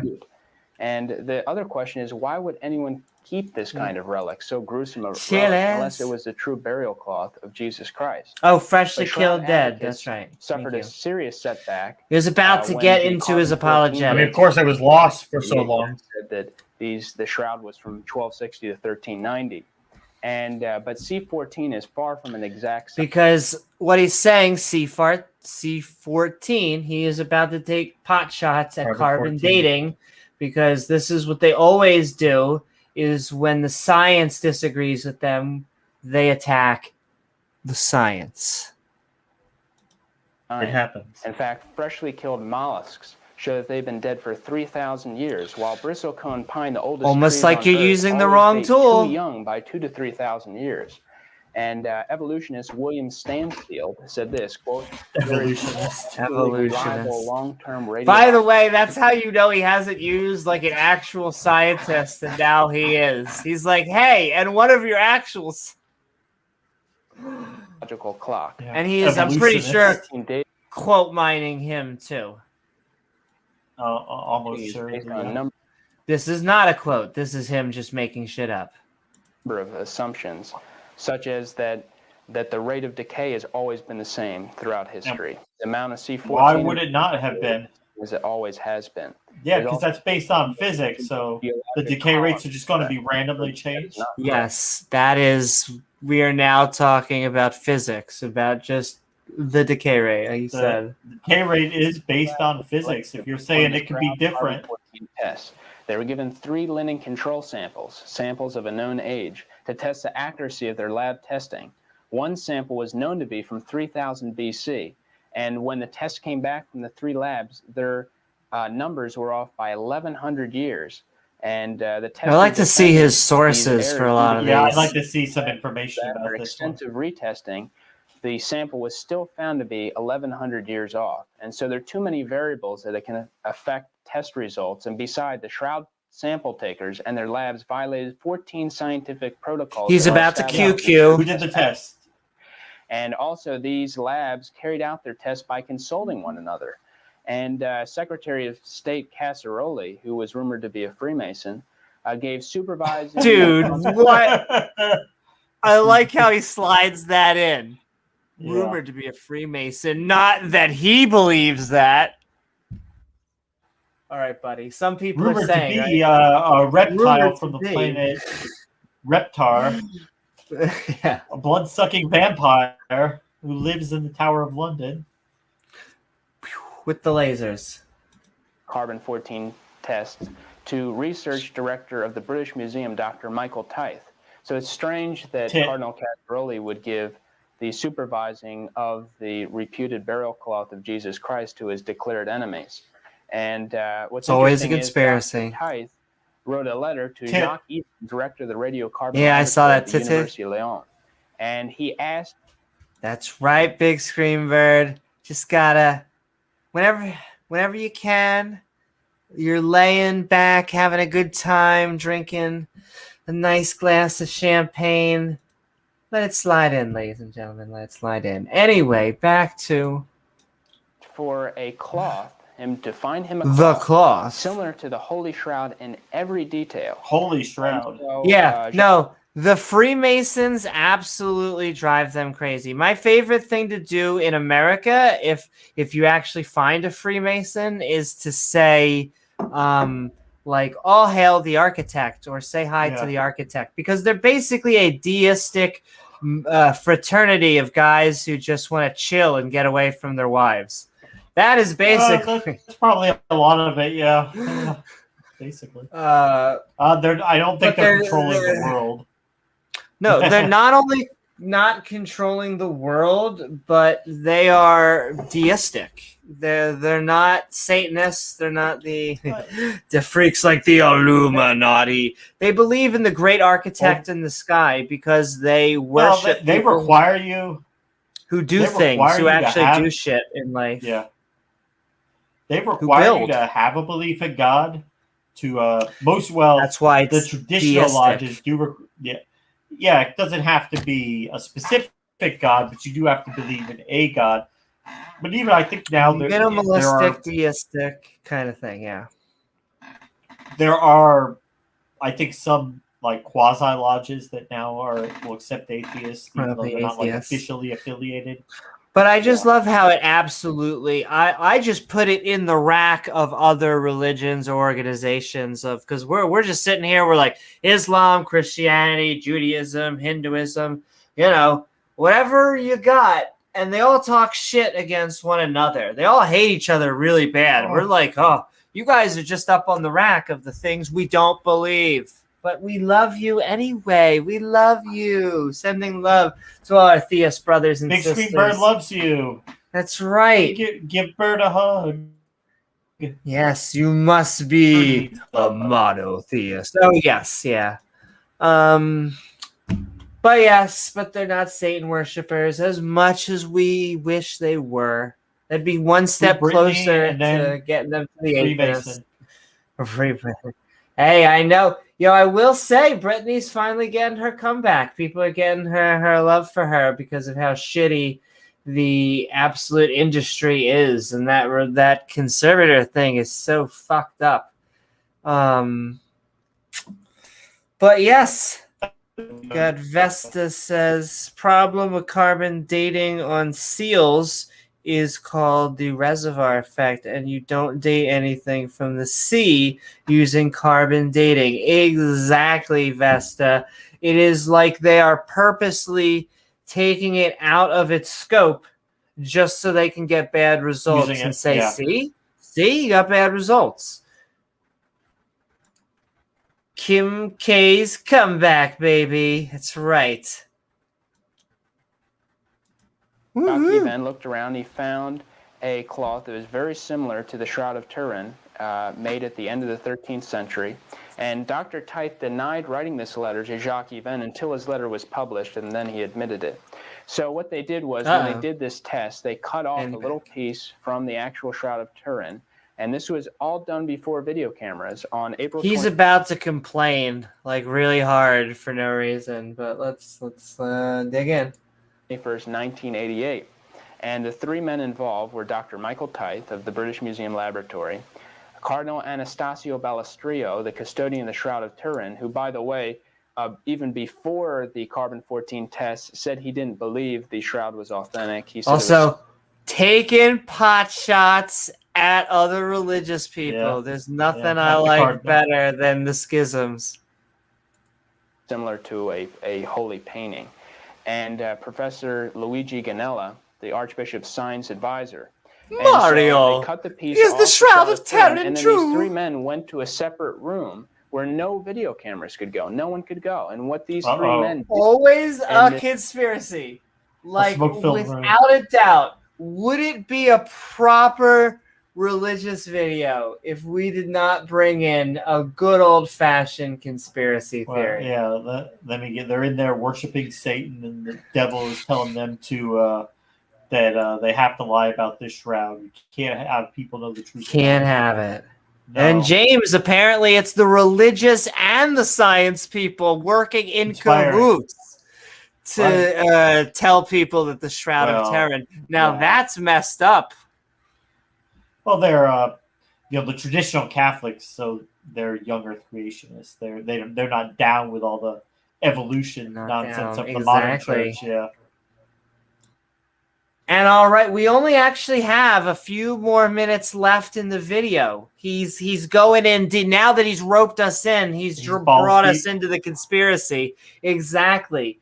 So if you liked what you heard of the opposing side, or you're just a skeptic who wants to talk about the Shroud of Turin, well, we are Midnight Ranting tonight, and you will have your chance because I'm about to send the link into chat as we finish up the last few minutes of the opposing view.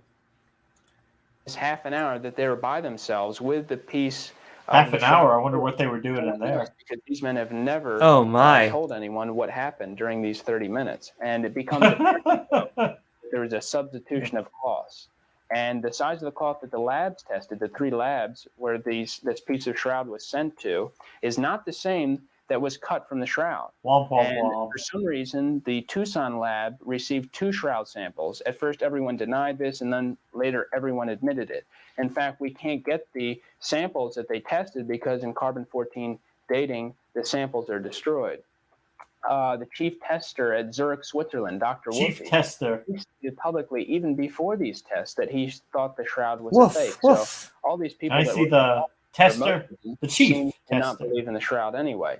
So And they had a bias agenda to find that the shroud was a fake. It was So a that's what they were conspiracy. looking for. exactly, that's the way it looked. Exactly. And when these supposed results came back from the 3 labs, that it was between 1260 and 1390, Professor Ed T. Hall and Dr. Tyth of the British Museum held their own press conference and written. Go figure, right around the time that it surfaced. I the mean, supposed results, punctuated by an exclamation point, 1260 to 1390. The London Daily Telegraph of March 26, 1989 tells us of some of the possible motives. They reported Yeah, all the possible motives for why all of these people are saying the Shroud of Turin isn't true. Let's just get that on the table. they're saying, they're making the ridiculous claim that it was created very close to the time where it surfaced in reality. So, I mean, it's a pretty bold claim, don't you think? Yeah, I don't know. You would think that the Shroud of Turin would have been dated to, I don't know, sometime around the time 2,000 years ago. Yeah, when Jesus was around. Not It purported to be 1,200 around. years. 1,200 years later. Go figure. But who are we? Who are we? Come on, who are we, James? We're just a couple of schmucks on the Schmucks. highway to hell. Highway Going to full hell. blast. On Good Friday, March 25th, 1989, 45 businessmen and rich friends presented to Professor Ed T. Hall of Oxford £1 million, notable for his services in having determined last year that the Shroud of Turin was They a paid medieval him off. Hall said that he was using the funds to It's create a new conspiracy, Chair of ladies and Archaeology Science gentlemen. at Oxford to be filled with Dr. Michael Tyth. So Dr. Hall assisted Dr. Tyth in the crime by providing him with a chair at Oxford as a reward for his work in defrauding the people of the world of the greatest relic of all time. So And sad. so if the shroud is reproducible, why doesn't someone reproduce it? No one So, cannot I mean, reproduce it. think about this. So God, Clearly. he magically made this relic. Oh, yeah, go. He magically made this relic, but then, womp, womp, womp, a couple of dudes were able to just trick everybody. I mean, yeah, terrible, huh?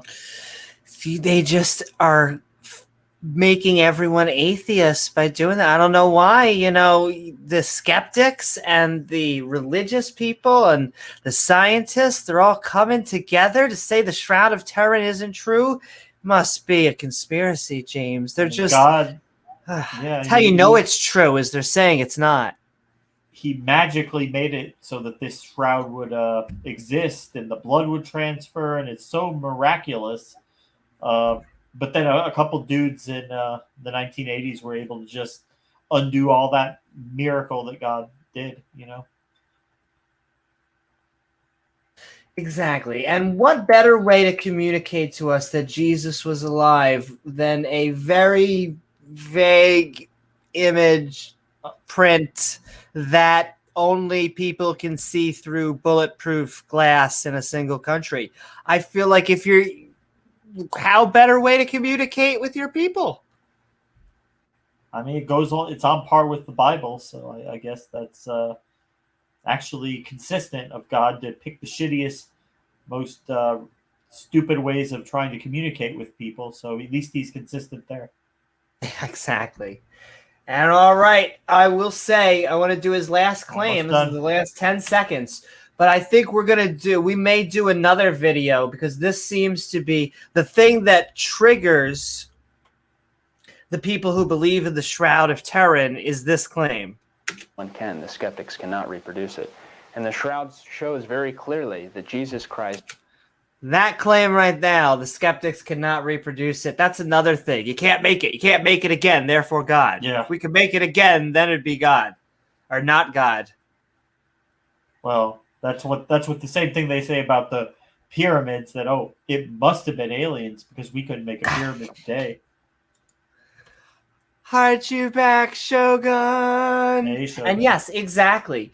Well, and you know what pisses me off about that claim is basically this is how that claim goes. The Egyptians were such idiots back then.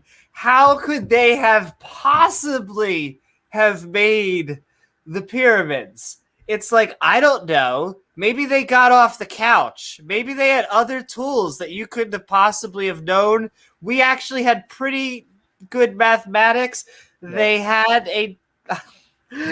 a lot of work around. They had, they also had scholars of their day to figure out, and engineers that could help figure out plans that could then get the work to then work out those plans. But no, how could they have done it? It was a really long time ago. Same thing like Easter Island, the Aztec and Inca pyramids, or the big structures over there. It generally just goes, oh my gosh, I couldn't do it. How could they have done it a really long time ago? You know, maybe they tried. You ever think of that? Yeah. It's not like it's supernatural. Yeah. It's an open question. We don't know all the answers of the past, but an assertion like that without, just based on what we don't know is not very good evidence. Exactly. But in fact, that's the hallmark of religion is we don't know, so therefore we're just going to make an assertion and go take it. Well, if you don't, pipe and smoke it. I am definitely not the first person to say this, but for some people, if you don't have no theory, it's just nice to have a conspiracy theory. And that type of mentality leads people down rabbit holes. And all right, I think this is the last 10 seconds. We got this. Jesus Christ died. I wish I could get wallpaper like that. There you go, ladies and gentlemen, and there's his shout out. If you want to do that, you can find all his stuff if it's even still there. But woohoo! Oh, they're there, yeah, they're there. But what do you think, James? We're about to move into the open mic, but did the wisdom hit you in the face? Hit me all over, with that phlegm. I'm just, getting the shit kicked out of me over here. So, yeah. It's very hard hitting, as a matter of fact. Yeah. What do you think? You convinced? Do you think it's real? You ready to bring Otangelo on? I don't think I'm a seller. It's so funny. When I first went through this, it sounded like vaguely impressive. And it was like one of those things where like you push it and it just like a house of cards just fell down. It was like, this reference is full of shit. This reference is full of shit. It's just assertions. You're quote mining this guy that you say is supposedly actually saying the exact opposite. It's exactly what creationists do. Creationists, like 9/11 conspiracy theorists, like they can put together some actual, like if you just watch their videos, you'll be saying it. If you're not very skeptical, you'll be like, oh my gosh, it really is true. It really was the government. It was an inside job. They'll quote mine. They'll take things from scientists. They'll take things out of context and just sew everything together into this Frankenstein argument. None of it's valid. None of it's real. But, if you're just soaking it all up, you can buy into it if you're not careful. And if you're a Christian, I feel like I'm trying to say painting with as thin a brush as possible. But if you are a specific brand of Christianity, you might be very susceptible to these sort of arguments. And all right, we're about to move into the open mic. We are midnight ranting even. Midnight birding. On the Shroud of Turin. That's right. Sending love all out there to all of the people liking and subscribing. I did see a comment. Woohoo! What is up, Organic Jerk? And Freak says, ever did one about the Piece of the True Cross? I have not, but you've caught my interest, good sir. So we'll have to look into Send us a that. link on Discord. If you got a Sure. link to it or whatever. Interesting enough, we'll bring you on as the guest host, and you could try and defend it too while we watch a video. Fun. But okay, sending love to everybody, and we are moving into the open mic.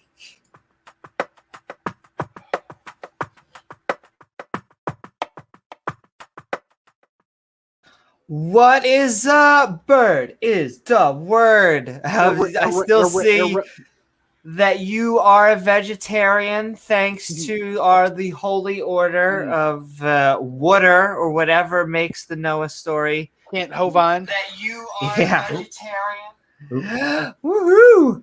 But how are you doing? And we are doing. I feel like if we were the drinking game of the night is every time that we say Antangelo because we're talking about the Shroud of Turin. But we are talking about the Shroud of Turin, and thus, how are you, Bird? And what are your thoughts? My thoughts are, this is just another ploy. I mean, that's all it is. It's people making stuff up and dismissing the evidence and just saying what they want to say. That's all I see. I'm more interested to see what Pat says because you know what? He's an archaeologist, so he knows about this kind of stuff. He definitely does, yeah. And I'm just a dummy on here just to have a good time. So hello, everybody. We love you, Bird. But yeah, I imagine that's what it's going to be. It's probably going to be more counting the, just a very biased look at the evidence. Yeah. Going with the experts that say what you like, forgetting the rest of them. Yep. And okay. So going through Wiki, it's pretty much everything y'all just said.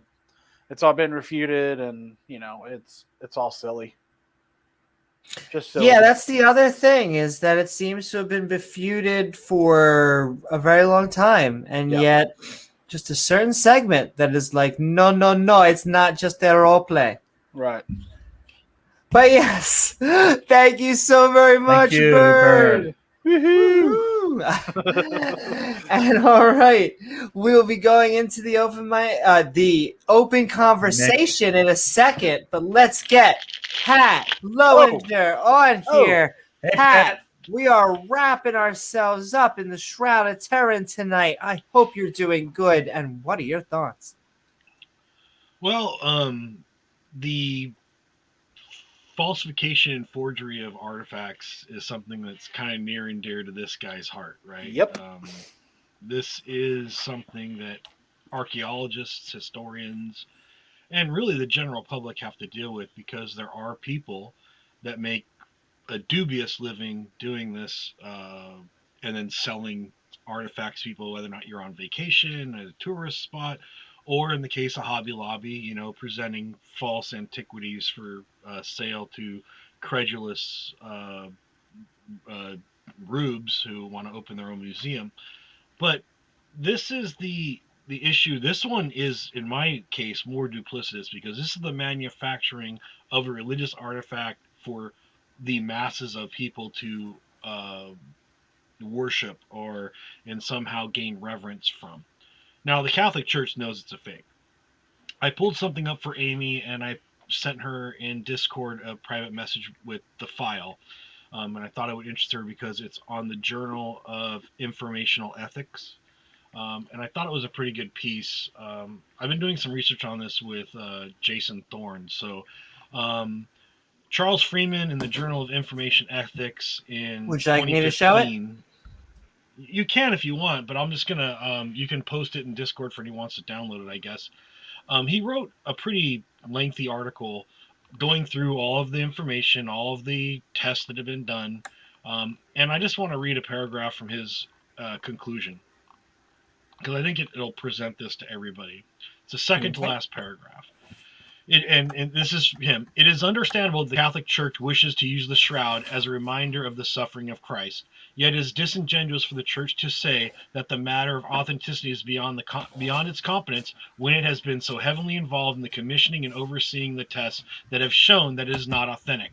Meanwhile, millions queue to see the shroud on its rare expositions, while the many thousands of other relics purporting to come from the Passion of Christ, pieces of the cross, nails, the lance that struck Jesus, remain gathering dust in church sanctuaries across Europe. The real mystery of the shroud is how belief in its authenticity has been sustained, and this will only continue until the Catholic Church states unequivocally that it is not authentic.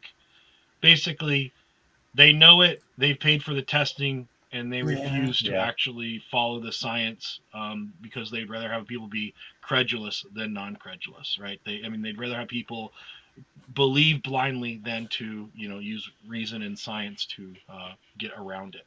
But I posted that for Amy, and James can put it forward on Discord. But Absolutely. yeah, I'm here to talk about it, and I think it's important that there's a lot of scholarly work on this.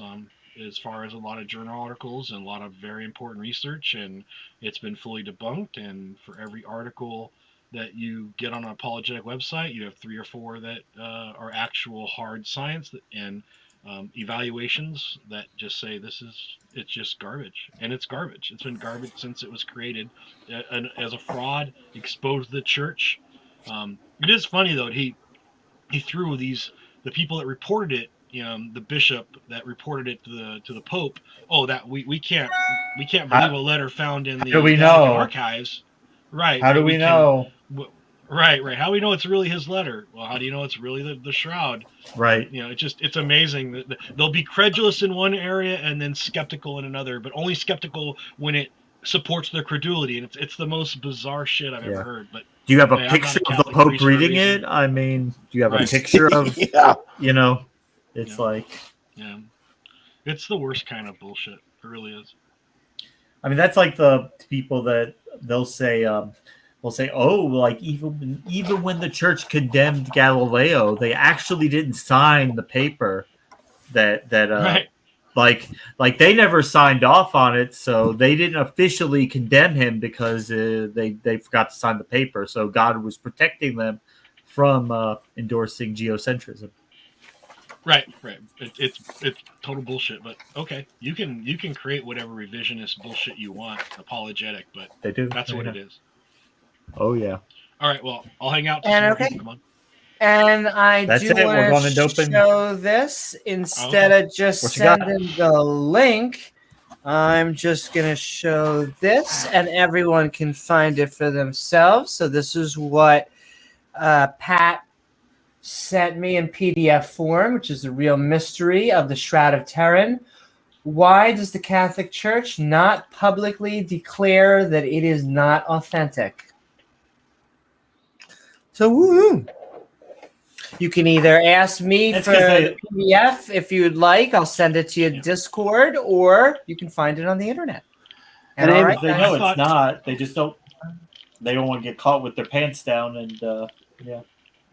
Well, and I think for Amy, the field you're going into, as far as your graduate studies now, informational ethics is kind of an important thing, right? I mean, absolutely. We need this given what's going on in public media today. This is articles from 2015. This is the kind of thing that people should read and understand that there is people studying the ethics of how, when you know something is either debunked, to tell them that what they're believing is wrong, or when something's true, you get them to believe it despite misinformation. This is an important field of inquiry. It's kind of like how do you ethically give information out to people? What as someone with information, how do you do it in an ethical manner? And this isn't the Shroud of Turin is just one of many issues, but it's an issue nonetheless. Seems to be a lot. They don't really. There's no like parallel to that. Like nothing else that they promote that way. Wonder why? Why did this one break through? Well, as the most prominent, I guess. Well, this one has a very large following, and people love to talk about the Shroud because it's kind of like we got a photocopy of Jesus, right? Think about what it's supposed to be. It's no different than, if you walked in your front yard, right, and there was a police chalk outline on the ground of a body. Well, there had to be a murder there, Right. because there wouldn't be a chalk Yeah. outline if there wasn't a murder. Well, you don't think two kids can lay in your driveway with some colored chalk and make that? Because that's effectively what the parallel would be. Right. Right? The blood is not blood. The blood that was tested It's a pigment. is right. Yep. This is just They said they could even get a blood type off of it. No, it's Right. it's some form of iron oxide from the Middle Ages. I mean, they're not stupid. They can figure that out. Not only that, but they were like, "Oh, what is the explanation for it not looking like blood? It was too perfect. It's holy." Right. Right. Yeah. It's holy blood. Yeah. And how do you fight that? This is like when you're playing a role playing game and the dungeon master keeps changing the fucking rules, right? Yeah. Like it's like, well, I pull out my sword and they're like, well, your sword turns into a spaghetti whip. I mean, this is the game the Catholics are playing with this. Yeah. It's like, oh, you have an answer? Well, I don't accept your answer and I change all the rules. It's like, all right, well, Yeah. that's fine. And James was on to something earlier, and I'm gonna show my Do it, screen and Bird. kind of touch on it. Let me muted. Okay, can y'all see this right here? Oh yeah, there you go. Bird. Okay, so what you're looking at here is what the Shroud of Turin looks like. Right. This is what it should look like. It's something like this, because like James said, from here to here is the width of the head. Right. This would be like if it's a flat piece of paper folded over. Yeah. This is like it's wrapping around the head.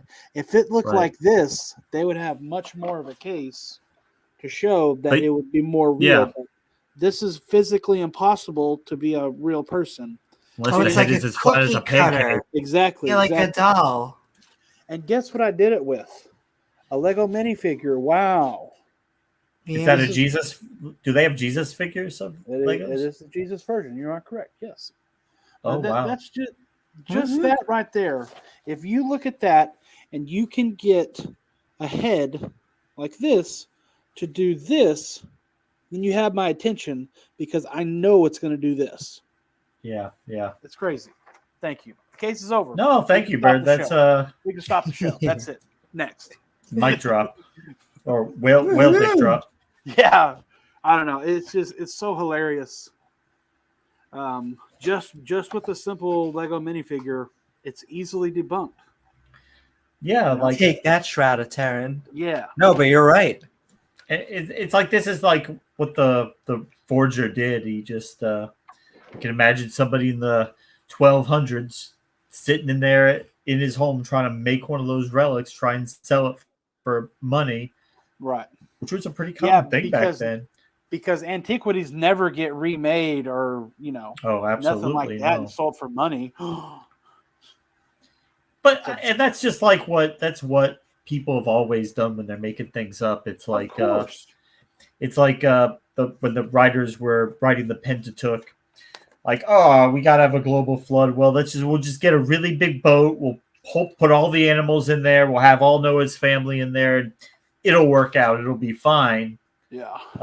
It's a lot easier to write that down than it is to actually do that. It's when Right. you actually try to take that into reality that no, this doesn't work. We would need way more people. This is not enough big of enough boat. The predator animals are going to eat all the prey, and then of course Bird says, no, actually we were all vegetarian back then. There were no predator animals, and Ken Oven will say, they were all eating cabbage. I'm going to respectfully disagree with James on that one. What's that? The inclusion of the Noah flood myth makes sense from an anthropological point of view. I mean, the people in ancient Israel had been hearing a story for a long time. Culturally, they personified it into their own mythical tradition. And then so a cultural defense of that later makes entire sense. This is a manufactured Right. forgery that was known from the outset. Maybe not the You can't Pentateuch, blame but right. whoever wrote it, whoever initially started making it up, So we'll get a big boat, we'll get some people, and But it'll be fine. it was kind of a story, right? It's just it's explaining natural occurrences. I mean, there were floods in Mesopotamia. The Mesopotamians came up with stories. Those stories were transmitted into Turkey and into the Levant, and so they kind of, well, obviously there was a big flood. And it's much more understandable, and if you want to say forgivable, that I don't really think it's that rise to that level, that it would be included in a mythical tradition, right? The Shroud of Turin was purposely devised to be a forgery from the beginning. It's just like these same assholes who forged the Nag Hammadi documents, right? Or you guys, that's one set. The other set being the Quran or Dead Sea Scrolls. You just be able to make quite a bit of money forging ancient or forging texts and selling them to rubes. And sometimes they made it so well they got to collectors, and collectors bought some of this stuff. There's forgery and fraud is extremely prominent in antiquities dealings. What are those things that they make with the Nazca lines, like those figurines that they make that they sell to the tourists? Well, they make all kinds of stuff and sell to the tourists. I don't know exactly what you're. The creation, they'll point it out like, oh, this ancient figurine of a dinosaur, and then we'll say, right. No, that's actually not ancient. It's manufactured for the tourists. Yeah, and so, for example, like this stuff here, I think I've told you before. Some people, I've had students go, wow, where'd you get that? Like, these are all museum replicas, right? And actually, they're easy to tell they're museum replicas because they're 1/2 scale. So they're half the regular size because I can't afford the full size, right? Yeah. But it's this isn't, you can have someone make really good museum quality replicas and sell them to people, but they're museum quality replicas. Every one of those is stamped on the bottom. Right. It's no either fraud. University of Athens or Athens National Museum and stuff like that because they're certified. They get a little number on the bottom, right? Because they're a replica. This is the kind of thing that like this shroud, and again, this guy really, I wrote in the comments in the private chat, really pissed me off because he's sitting there, all these people that tried to, the Catholic priest that was the caretaker of it, who said, yeah, I don't think it's real. That's a faith question for him. So for him to say, yeah, I don't believe it's real, this other guy comes along and goes, well, he has obviously got some motivation. Right. Well, fuck you. It's like these guys that through historically, these bishops and these priests who said, yeah, it was a forgery. Yeah, it was a fraud. It takes more for them to come out and say that than it does for them to just go along. Exactly. Because to debunk an artifact and a relic of that importance to the Catholic Church was not undertaken lightly, right? Wouldn't it be nice if we had it, if it was real? Wouldn't they be wanting to shout from the rooftops like, yes, this is real. Right. Jesus is real. This is absolute proof. Not say, well, looks like it's a forgery. Yeah, sorry, guys. I will say one thing. We all, as skeptics, we go, well, even if it was the 1st century AD, and we were able to show that it was a guy that was crucified by Roman crucifixion, and we would still say, well, we can't prove that it was Jesus. Right. But I'll tell you what, like if it was authentic to the 1st century and it had human blood on it and it looked like it actually been wrapped around a real body, I would give it a much larger and serious consideration as presented for evidence for Jesus. Because one of the arguments is, would the burial shroud of Jesus? So first of all, we can talk about how the burial account of Jesus is extremely ahistoric given what was the standard practice of the time period. But let's just say, I as a historian and archaeologist, I'd have to go, if this shroud was authentic, dated to the period, had human blood, was of the proper size and proportion for a real body, the head wrapping issue that Big Bird brought up, like if it met all that criteria, that'd be a powerful piece of fucking evidence for historical. Like if you were doing Bayesian analysis, that Richard Carey'd have to go, well, we have a fucking Shroud of Turin. I gotta add that into my matrix. Yeah. And he might end up changing his equation enough where now he's more on historicity than on mythicism. Right. I mean, I'm not saying that. I'm just say that I've Do we have any? any shrouds from that time period, the first Yes. century? There is actually. There There are are. some of that are to be known. Sorry, Pat. They're to be known, and the similarities are not consistent to ones that are from the first century. To the authentic ones. Yeah. To the authentic ones, yes. That's not even close. My biggest problem with it is it doesn't follow what would have been Jewish burial practice to begin with. Like, yeah, get into the like- coins, Pat. Yeah, what about well, the coins, the obols, placing coins on the eyes was a pagan practice, and when particularly in that region, it would be Greek, right? Hellenistic practice. This is what you did. You had to pay the boatman. Jews did not do that. There were a few cases out near. Man, you guys make me do this off the top of my head. that was There were burials found not Greek- far away.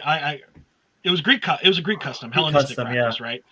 So, but other cultures in the area like did it too because there was some similar beliefs about right. maybe not paying the boatmen, but paying off the spirits that protected the underworld. So, but Jews didn't do that, right? So, additionally, that's important. It's extremely rare, but sometimes in ancient Jewish burials you find coins in the mouth. Different practice for different reason, but they were placed in the mouth. But that was extremely rare even in Judaism, right? Burials of Jewish people, no coins over the eyes.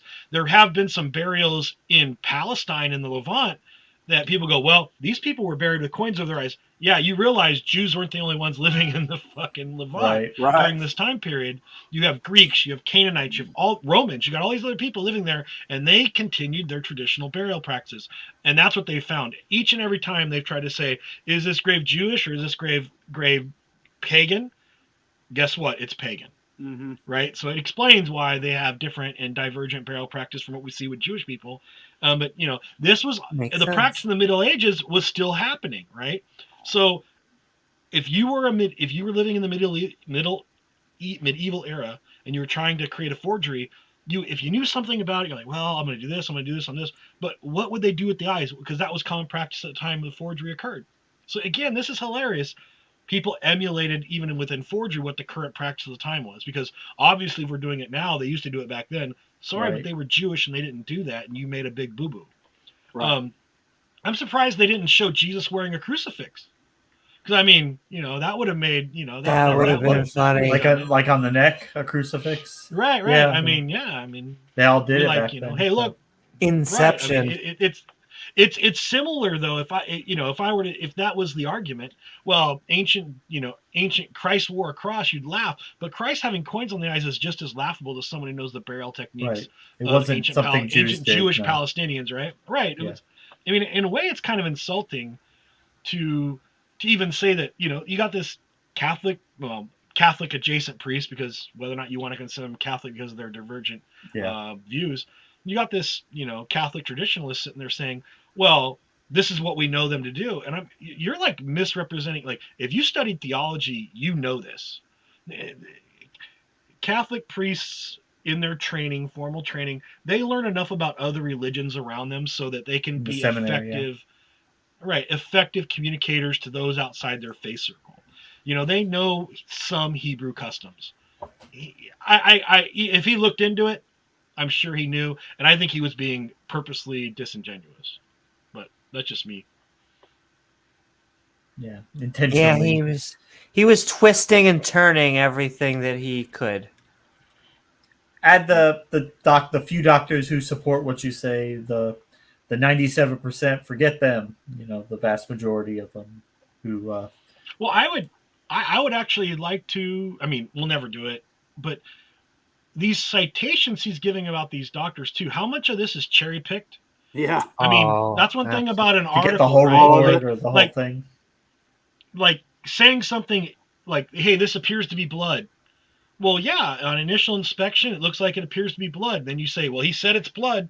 Well, we didn't get it. You never let me take it into a lab, so I was never able to confirm. But now you're quoting me as that being a conclusive result, right? Right. That's not fair either. I would like to actually see the reports, because one of the big testing groups for this, and it's in several of the papers I pulled up for this, was the Catholic Church. So the results came back. They paid the check. The results came back. They didn't like it. I mean, I'm not saying they didn't like it, but it actually debunked the shroud. But they haven't released a formal conclusion. That's Right. problematic too. The Catholic Church has information that conclusively debunks it, but they don't want to come out on the record because now it's a matter of faith. Got a following. And again, what has a following, but it's also, if you start debunking this relic, Oh, are you going to have to debunk other relics True that you enough. know that, right? Slippery So- slope. Once you get down the list.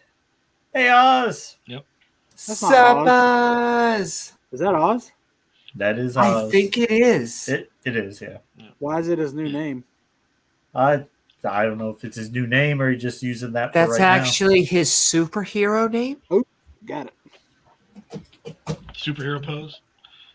Well, just so you know, that's Superman only did one arm. You guys, I know that this is the new thing. Old Superman did one arm. Yep. now. Did he? For the comic books. Yeah, comic books. Yeah. Oh, comic book Superman. And then it wasn't until Oh, see? I think it was the TV See, that's show, what right? it is. TV. That one arm up. That's what gets you that superhero feel. You got here, but then you got the arm going up. Okay, now I feel it. Now I'm, Shake weights, now I'm a Amy. superhero. Shake weights. So many shake weights. Yeah, but I in a way I feel bad for people that are sucked into this nonsense. Because if that's one thing That's about right. relics, I mean, I don't want talk too much about Catholic and Orthodox theology, but if let's just say you're a faithful Catholic, right? You believe that these relics are empowered. They're like second Right. order divine, right? So like I just want to use this analogy. You're an 85-year-old Catholic woman with severe arthritis who can barely stand and walk. Sounds like You me. take a Okay. journey. Yeah, you take a journey from LA on a plane, 16-hour flight or 12-hour flight to Rome, to go to the once a year annual festival where they bring out the shroud, under the hope that you can see it, and maybe in some miraculous chance you'll be allowed to touch it as one of the faithful, right? In order to have your debilitating disease healed. Yeah. And it's a fucking fraud, right? Because you believe that it has to be original, right? So that's the reason the church doesn't do this, because this is about supporting pilgrimage, right? Supporting beliefs in relics, because a large part of the Catholic belief and Orthodox belief system is this idea that things that were either directly in contact or second order contact are divine themselves, right? Like Exactly. you don't even have to have the Shroud of Turin. You just have to have something the shroud touched, right? I mean, Right. if you get into the theology of it, Damn, that's a It's business extremely- model. it is Well- an extremely cool. It's an extremely cool form of sympathetic magic, and that's what it is. And anybody who says, "Well, it's not," it is. Well, I mean, that makes sense Walter because- Burgert and a lot of people that really study ancient religious is, that's, But that's I just part of Catholic theology, because Orthodox too, because you could look up any priest in the Catholic Church or any bishop. You could actually go back through the centuries to find out which apostle laid hands on this guy, then he became a priest, then Exactly. who became a priest. So you can Right. they call it apostolic succession. So Right. you could go back to the time of the apostles and have an unbroken chain. So that's where, acclaimed unbroken chain. But this is where there's they a claim claim their unbroken chain, right? this is where they claim their authority, that it's passed down. Of course, it's probably not legitimate, but it's a claim. It has a lot of fabrication in it. I'm Every sure it attempt does. by historians to actually, who have said, okay, let's from a historical point try to reprove apostolic succession, it fails, right? Break It's like, down, yeah. yeah, then this guy, then there was a bishop, what was his name? We don't know. And he gave it to this guy, what was his name? We don't know. But then it got to this guy. Yeah. Okay, I mean, but that's it. Records church were tradition is lost. not historical record. And that's just happens with history. Having an unbroken chain of documents go back that far is not very likely, but be that the case, we still don't have the evidence. And one thing that I think is important, as you know, my first area of study was ancient history, is when you're looking up stuff from the Catholic Church and the quote unquote entry starts with church tradition maintains, you are not reading history. Right. You are reading a very fanciful, apologetic, mythical tradition. Because church tradition is a matter of faith. Right. Period. Right. It has nothing to do Sacred with tradition. verify. But you know, there may be some later parts of historical elements in it, and they go, "Well, look, this historian found this," but all the other stuff isn't. If it's a church tradition, it's largely mythologized. The thing is, in many it's not cases. reliable. It's not a reliable way of No. telling it. It could be hit or miss. I mean, they might have things right and things wrong, but you can't base a belief on that. But where church tradition is really important is that the faithful that came after the tradition was established, they believed it was real. And so you can have in the 5th and 6th centuries people that were doing things based on an earlier tradition from the 3rd or 4th century. We're talking about stuff I study way too much, but because the tradition was set without any historical precedent, really, just it manifests itself as a condition of faith. A council said so. Later people believe it's real to them, and then they create a reinforcement of it, because now you've had thousands of people do or emulate or project this condition of faith, this pilgrimage, this rite of penance, whatever the thing is that there is based on the earlier tradition. And now you have a pseudo historical account of something that in the first case may have never happened, but it's been projected for 1,000 years. So everybody believes it happened. So right. We got a special guest. Okay, I'm not sure how he feels or views about the Shroud of Turin, but we will find Let's out. hear from the gnomes about the gnomes. Bubble, we are talking about the Shroud of Turin. I hope you're doing good. And what are your thoughts? Hey, I'm doing. Oh, sorry, I got like a manual mic. Yeah, I'm doing good. I'm just tired. It's kind of woke up. Had a nap. What I was gonna start off by saying, there was like a episode a couple days back where William said something along the lines that theists have more trouble with other theists than atheists, and that's kind of true. Like we don't really care what you atheists think, because we're more concerned with other theists, like the Catholics and Christians. they go at each other. Same with me. I'm a polytheist, so Polytheist? Yeah. What? Yeah. And I thought you were a Christian. Nah. I just don't reject Christ as not existent. I'm not a Christian, but this is what Christians don't get. Like, being a follower of Christ and Christianity are two different things. No, that's literally what it means. Well, no, they think they might be following the teachings of Christ, but none of them have actually read the Gnostic texts. And this is, yeah. And, but I will ask you. I love you, man. So, Bubble, Shroud of Turin, yes or no? Well, what do the Gnostics have to say about it? Well, I really have no position on it. I think it might be fake. I mean, money is always a motive. A broken clock is right twice a day. There you go. What I find funny is the more interesting one is the Guadalupe one. Do you guys know about that one? Nope. Oh, the painting that appeared on the canvas, because that had to be miraculous. Yeah. And, yeah. Yeah, I find it. There is a species of people on the planet, actually a couple, who are capable of making paintings. That might be the more likely option. But go ahead, Bubble. Humans, allegedly, allegedly the supporting evidence for the Guadalupe one is that it doesn't have any signs of decay. It doesn't have any signs of somebody pre-sketching to it. and allegedly this is like gives some legitimacy to it. I don't know, and I'm not saying this is true or not. You know who didn't pre-sketch either? Bob Ross. He never pre-sketched. That's right. I don't pre-sketch. Yeah, but Bob Ross was like doing they're not. Funny. I don't know why. No. I'm a painter, and what Bob Ross does is not complicated. A child can do it. Really? Yeah. Really? Yeah. That's what he was trying to say, was that anybody can learn it. You don't have to have like God-given talent, as he would put it. But that's not true. Yeah, what he does is very simple. It's not very simple. You can literally just like figure out how to do it within 10 minutes.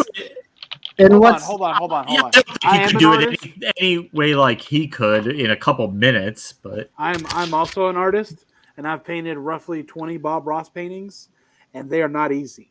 And I just out 10 minutes, my man. I would just like to make a claim that I can look like Bob Ross in under 10 minutes. Just give me a costume. We'll get this ready. Yeah, and also there's like very like the Guadalupe one has like very small details. That's also another factor for it.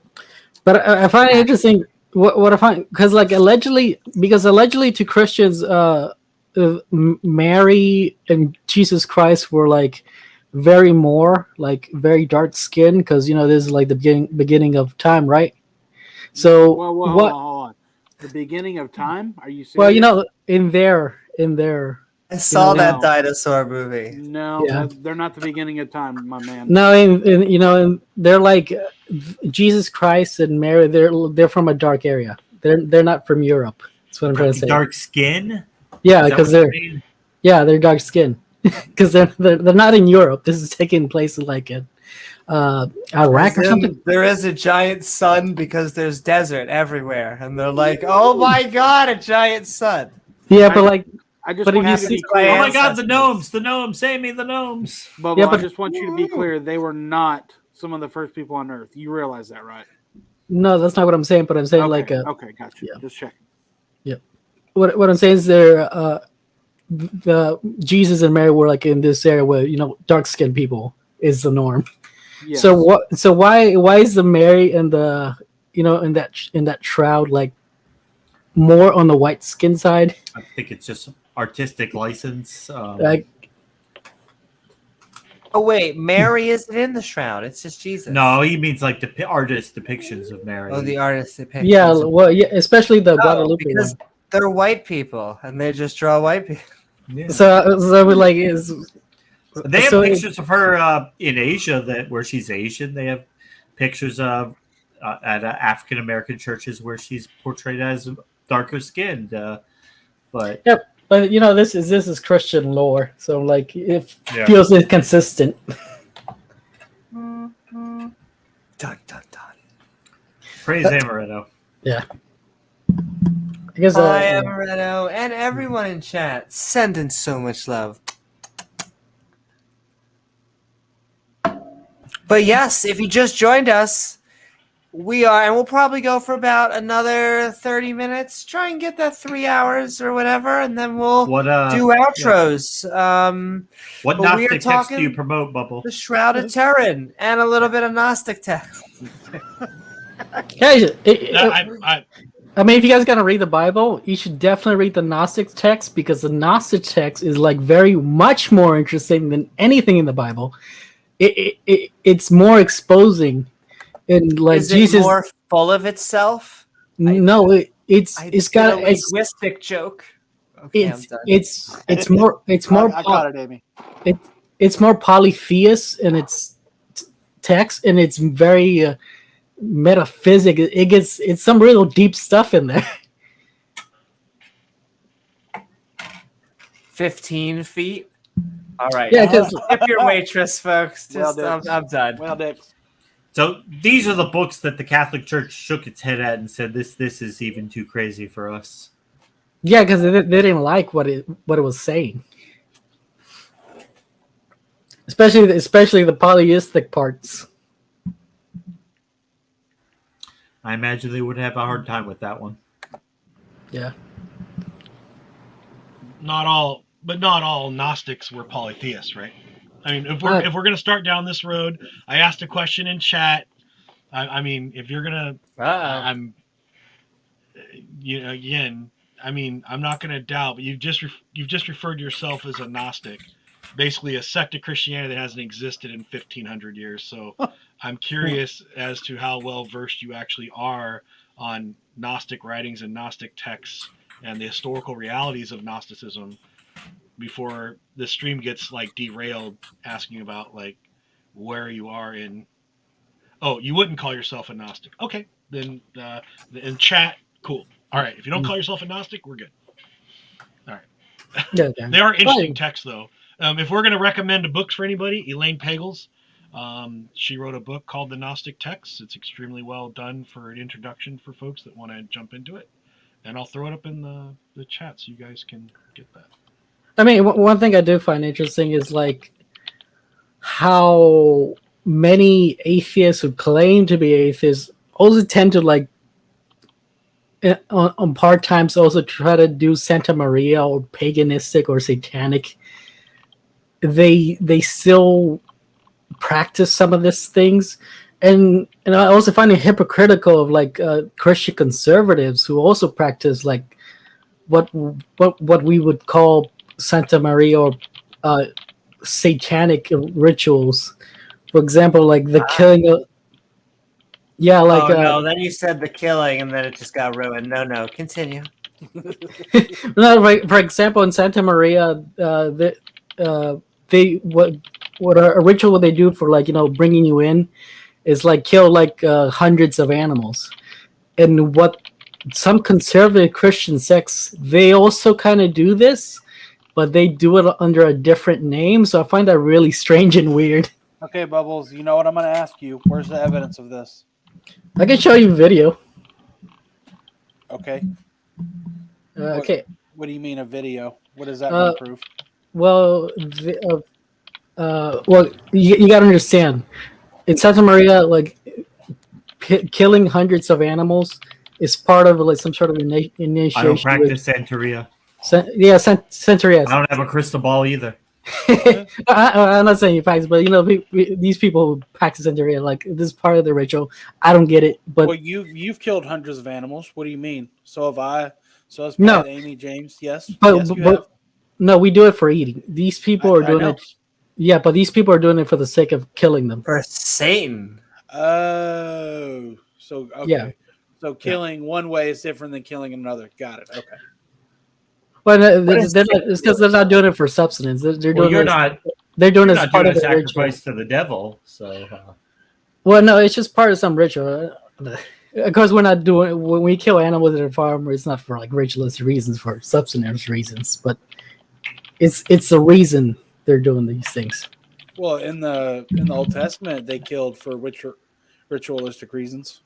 Yeah, and I find that really strange because even the conservatives today are still kind of doing that, and we would consider that satanic in a way. Well, so you have a video of conservatives killing hundreds of animals. You have a video like that? Yeah. Really? Yeah, you can find it on YouTube. It's like this is. It's not, no. Throw it in the private chat. I'll check it out. Sure. You just link it in there. I did have somebody tell me that the reptilians after Hurricane Katrina they like descended into New Orleans to collect the bodies because there were thousands of bodies of people who died, and that they were taking the bodies out to feed their lizards. So you might want to check that out, Amy, before you start shapeshifting back live on stream again, Amy. Look, I have to do it twice a day, James. Okay, sure. You got your problems, I got mine. You haven't eaten your baby for the day. Well, that's what us atheists have to do. James, how else are you supposed to get the pillow? It is the only way. That's right. You get into the atheist inner circle, ladies and gentlemen. How many babies do you have to sacrifice to Satan? 300. Oh, wow. No more, no less. Exactly 300. And game over, Satan. Yep. 300. It's the famous kick. Though that famous kick is now going to make me look old. Because that movie is, I think, like a decade or more now. That movie But it was was like so cool when it came 05, I want to say. out. 5. Oh, yeah. Say I'm dating myself. That's So what for anybody that's he interested and she in said in Gnosticism, Loki. I threw two things in the side chat. First is kind of the starter book. Elaine Pagel's got it started, and then for those that want a little more advanced reading on the subject, there's Bart Ehrman wrote a book with Dr. His name's Pelzy, I believe. It's on the Gnostic texts as well. They're both, if you're going to read something, start with those, and then for anybody, just send me an email if you want to go further down the rabbit hole. Were you Pat was on the channel when that non-believers or idiots guy came. You remember him, Snake Pat? Boy. He was the He's snake Snake. boy. Amy, open your blinds. He was a Gnostic. Because he was talking about the some of those Gnostic texts. Yeah. If I remember correctly, he was talking about the demiurge, right? A primordial. You mentioned a book.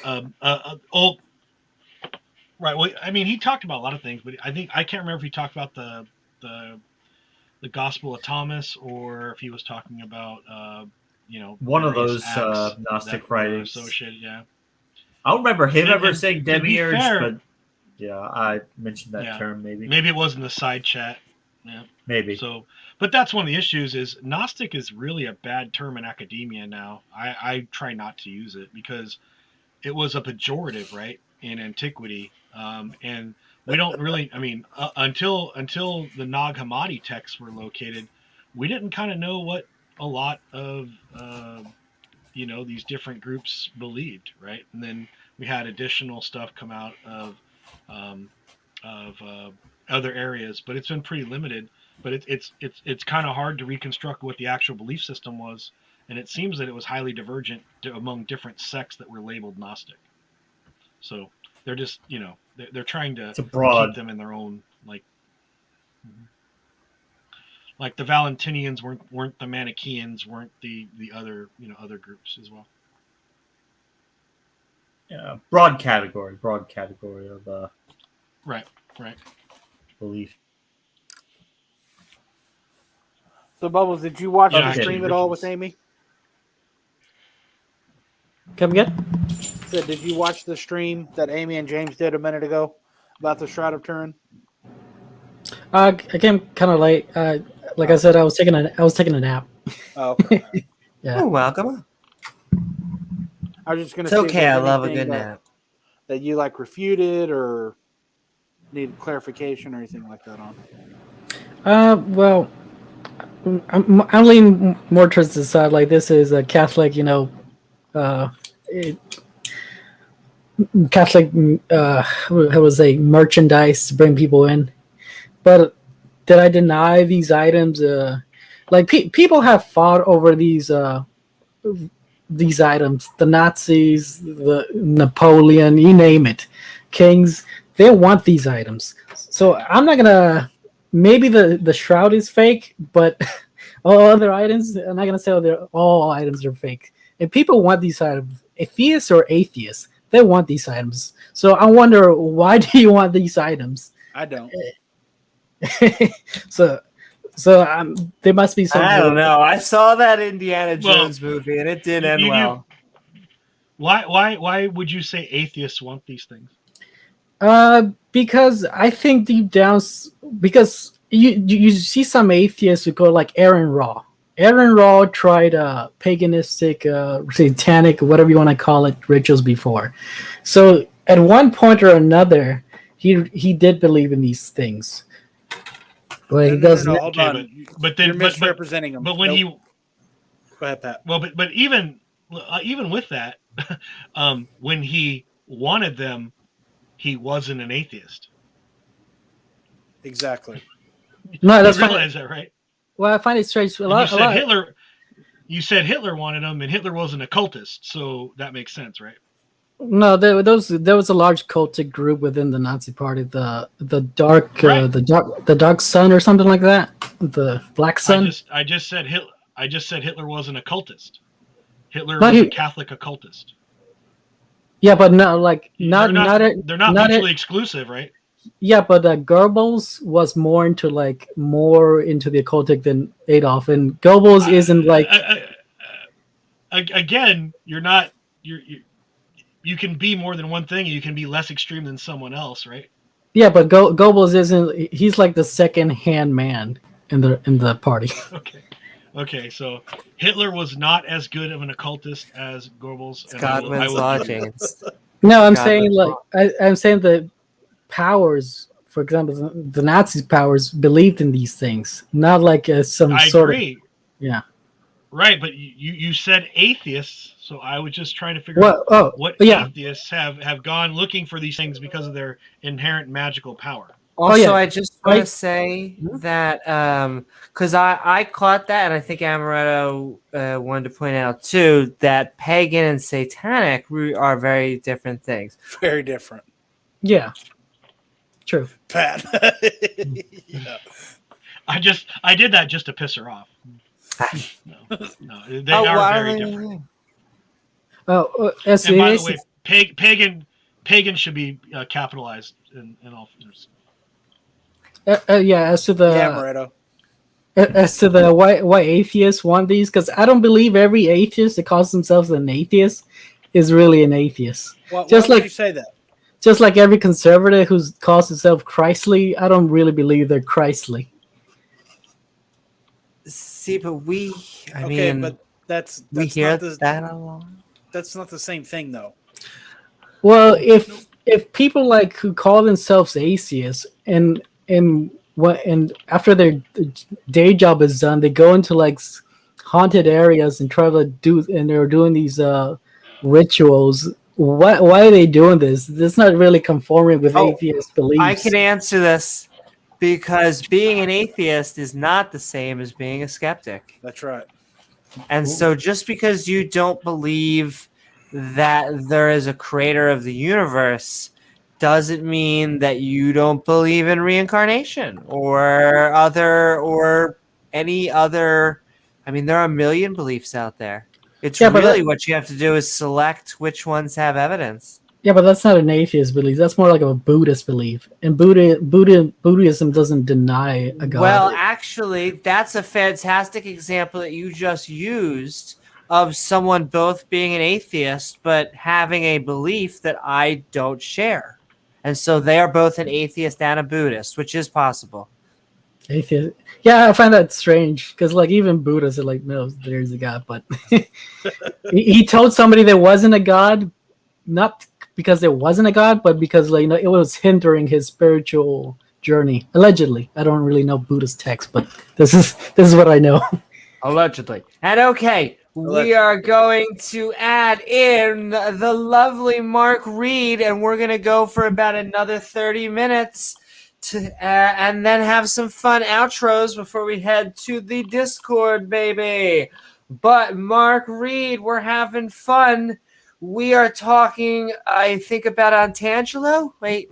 Oh, damn you, Amy. Don't do it. No. We're just reading about the Shroud of Turin. Look, it is his fault on, what's it called? Who is that guy? There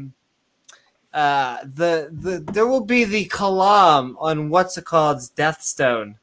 Who is the guy that always does Kalam? I'm reaching here. He went up against Christopher William Lane Craig. On William Lane Craig's gravestone, it will read the Kalam cosmological argument. So you can't help sometimes, but it's okay. Mark Reed, we are midnight ranting on the Shroud of Turin because we asked for empirical evidence, and I guess this is what we got. I hope you're doing well, though, and what are your thoughts?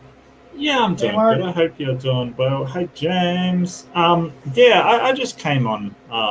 I did watch the entire stream, but I'm kind of doing something in the background, so do forgive me if I'm a little distracted. But the Shroud of Turin video, I mean, that really was just ridiculous, and him basically going, "Oh, these scientists are biased." It's like, I'm sorry. You've got no bias whatsoever in this, obviously. But really, I came on because I wanted to address like Bubbles, and I don't know why you do this, Bubbles. It's ridiculous.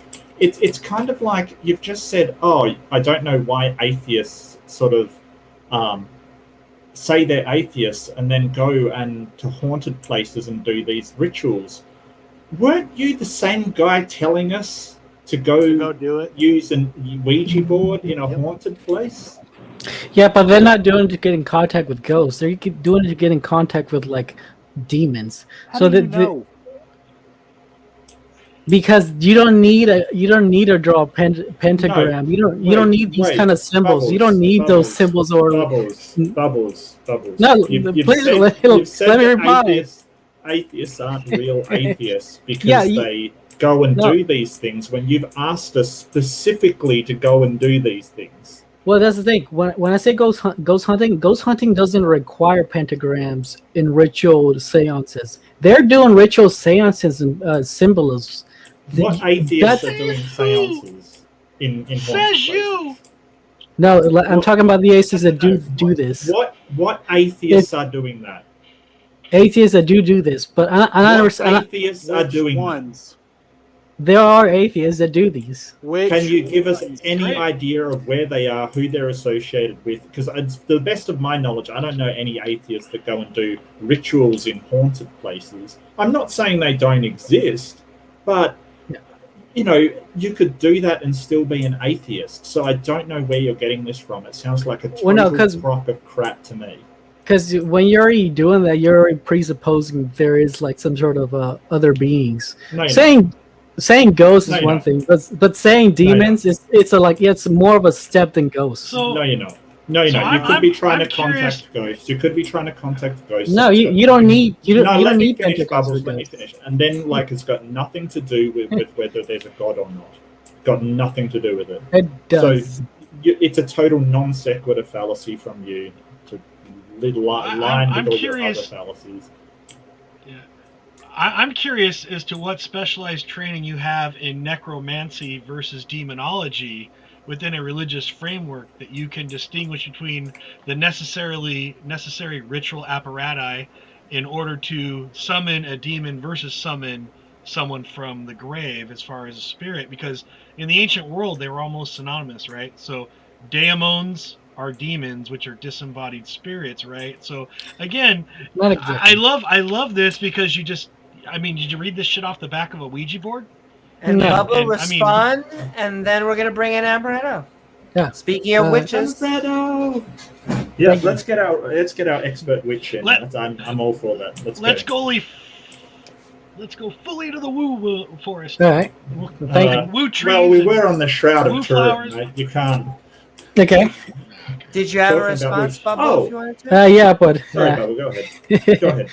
All right, thanks, Amy. I just wanted to also bring up the Shroud of Guadalupe, where the cloak got a mystical Mary imprinted on it, and just to note that the guy that took care of it for 33 years basically said it's it's a fake, and that the miracle was spiritual rather than literal. So even the guy that took care of it doesn't think that it's actually real. So that one is a big fail. Okay. All right. I guess I'll reply now. I hear like a noise in the background, like a whoosh. Somebody got a fan? Okay. Anyone else hear a fan? Well, just remind I don't hear everyone. A fan. Is it me?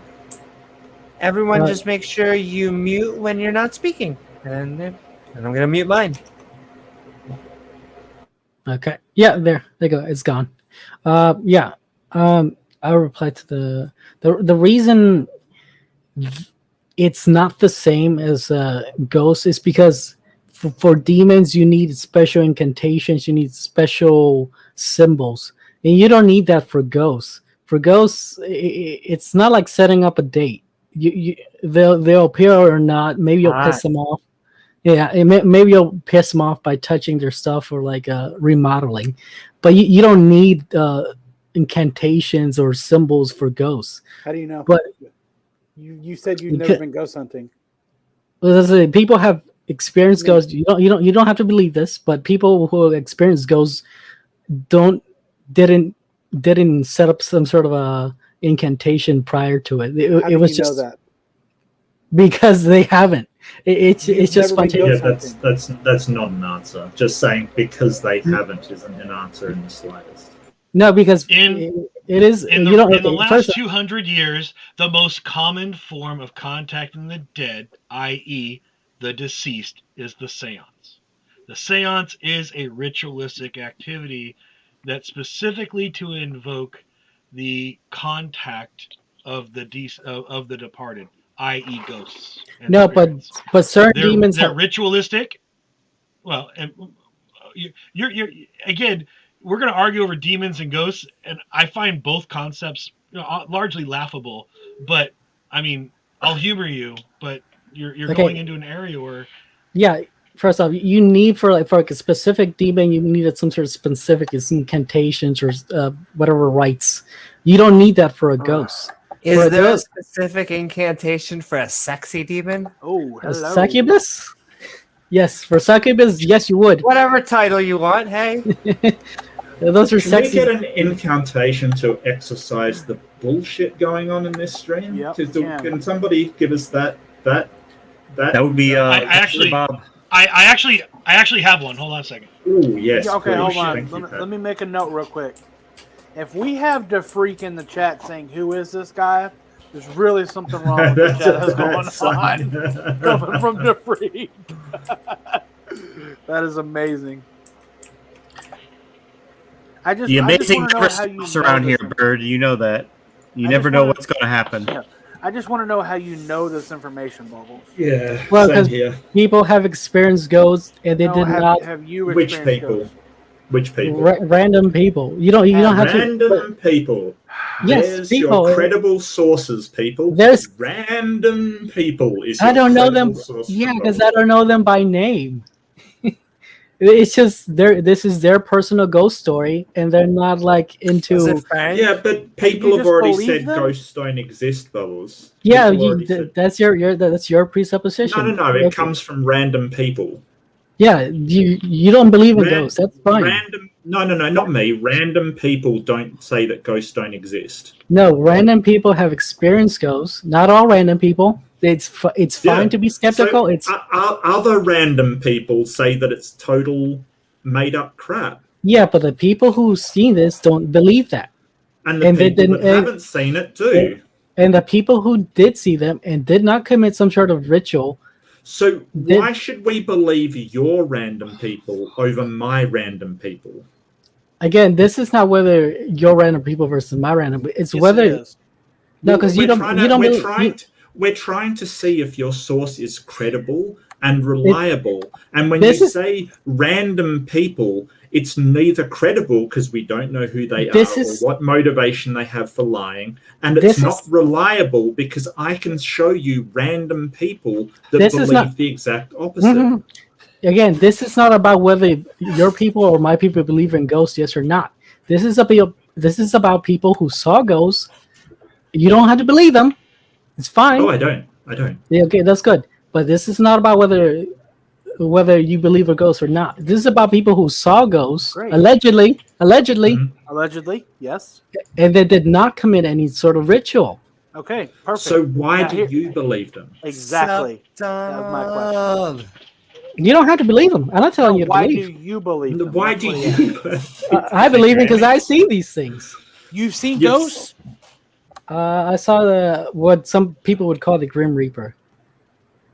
Okay. No, I Is he think you've chill? heard You literally just said you've never seen a ghost or been ghost hunting. That's what I want to know. Is the Grim Reaper chill? No, he may not have. He might have seen it somewhere else. You don't have to ghost hunter, but the Grim Reaper. So, guy, cloak, scythe, skull, all of that I- stuff. You saw all of that stuff.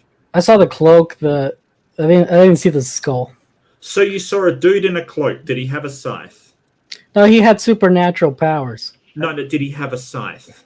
Nah, So Where'd it's you not see the him at? Grim Reaper. It's a guy in a cloak. no, because no guy in a cloak has supernatural powers. And what supernatural powers did he have, or Okay, she have? Let's can not some- be. Let's not be. Can you shoot lightning out of Thank his you, hands? Mark. That's right. Exactly. Yeah. So Could he he or shoot she. lightning out of his hands? Could you Like, see if it was a he or a she?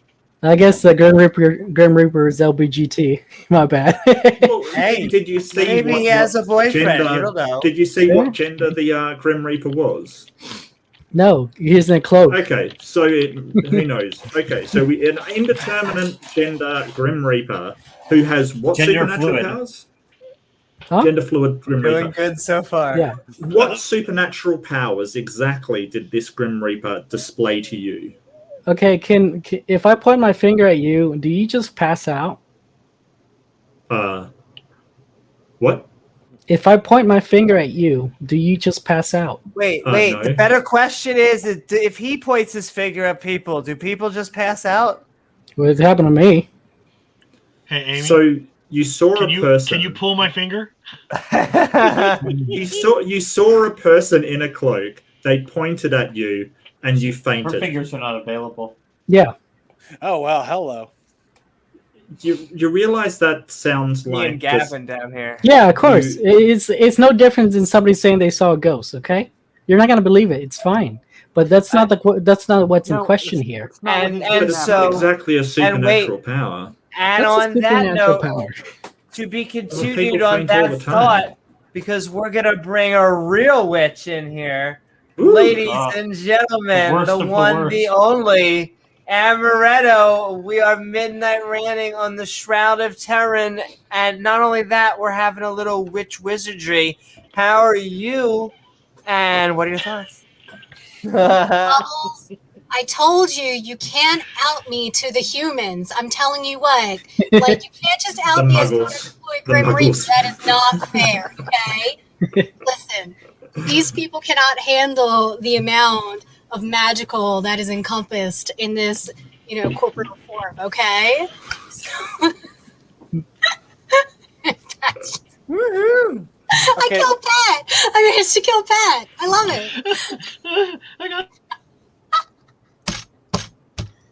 He had to drop off his camera. You broke Oh my Pat. gosh. Yeah. You broke Pat.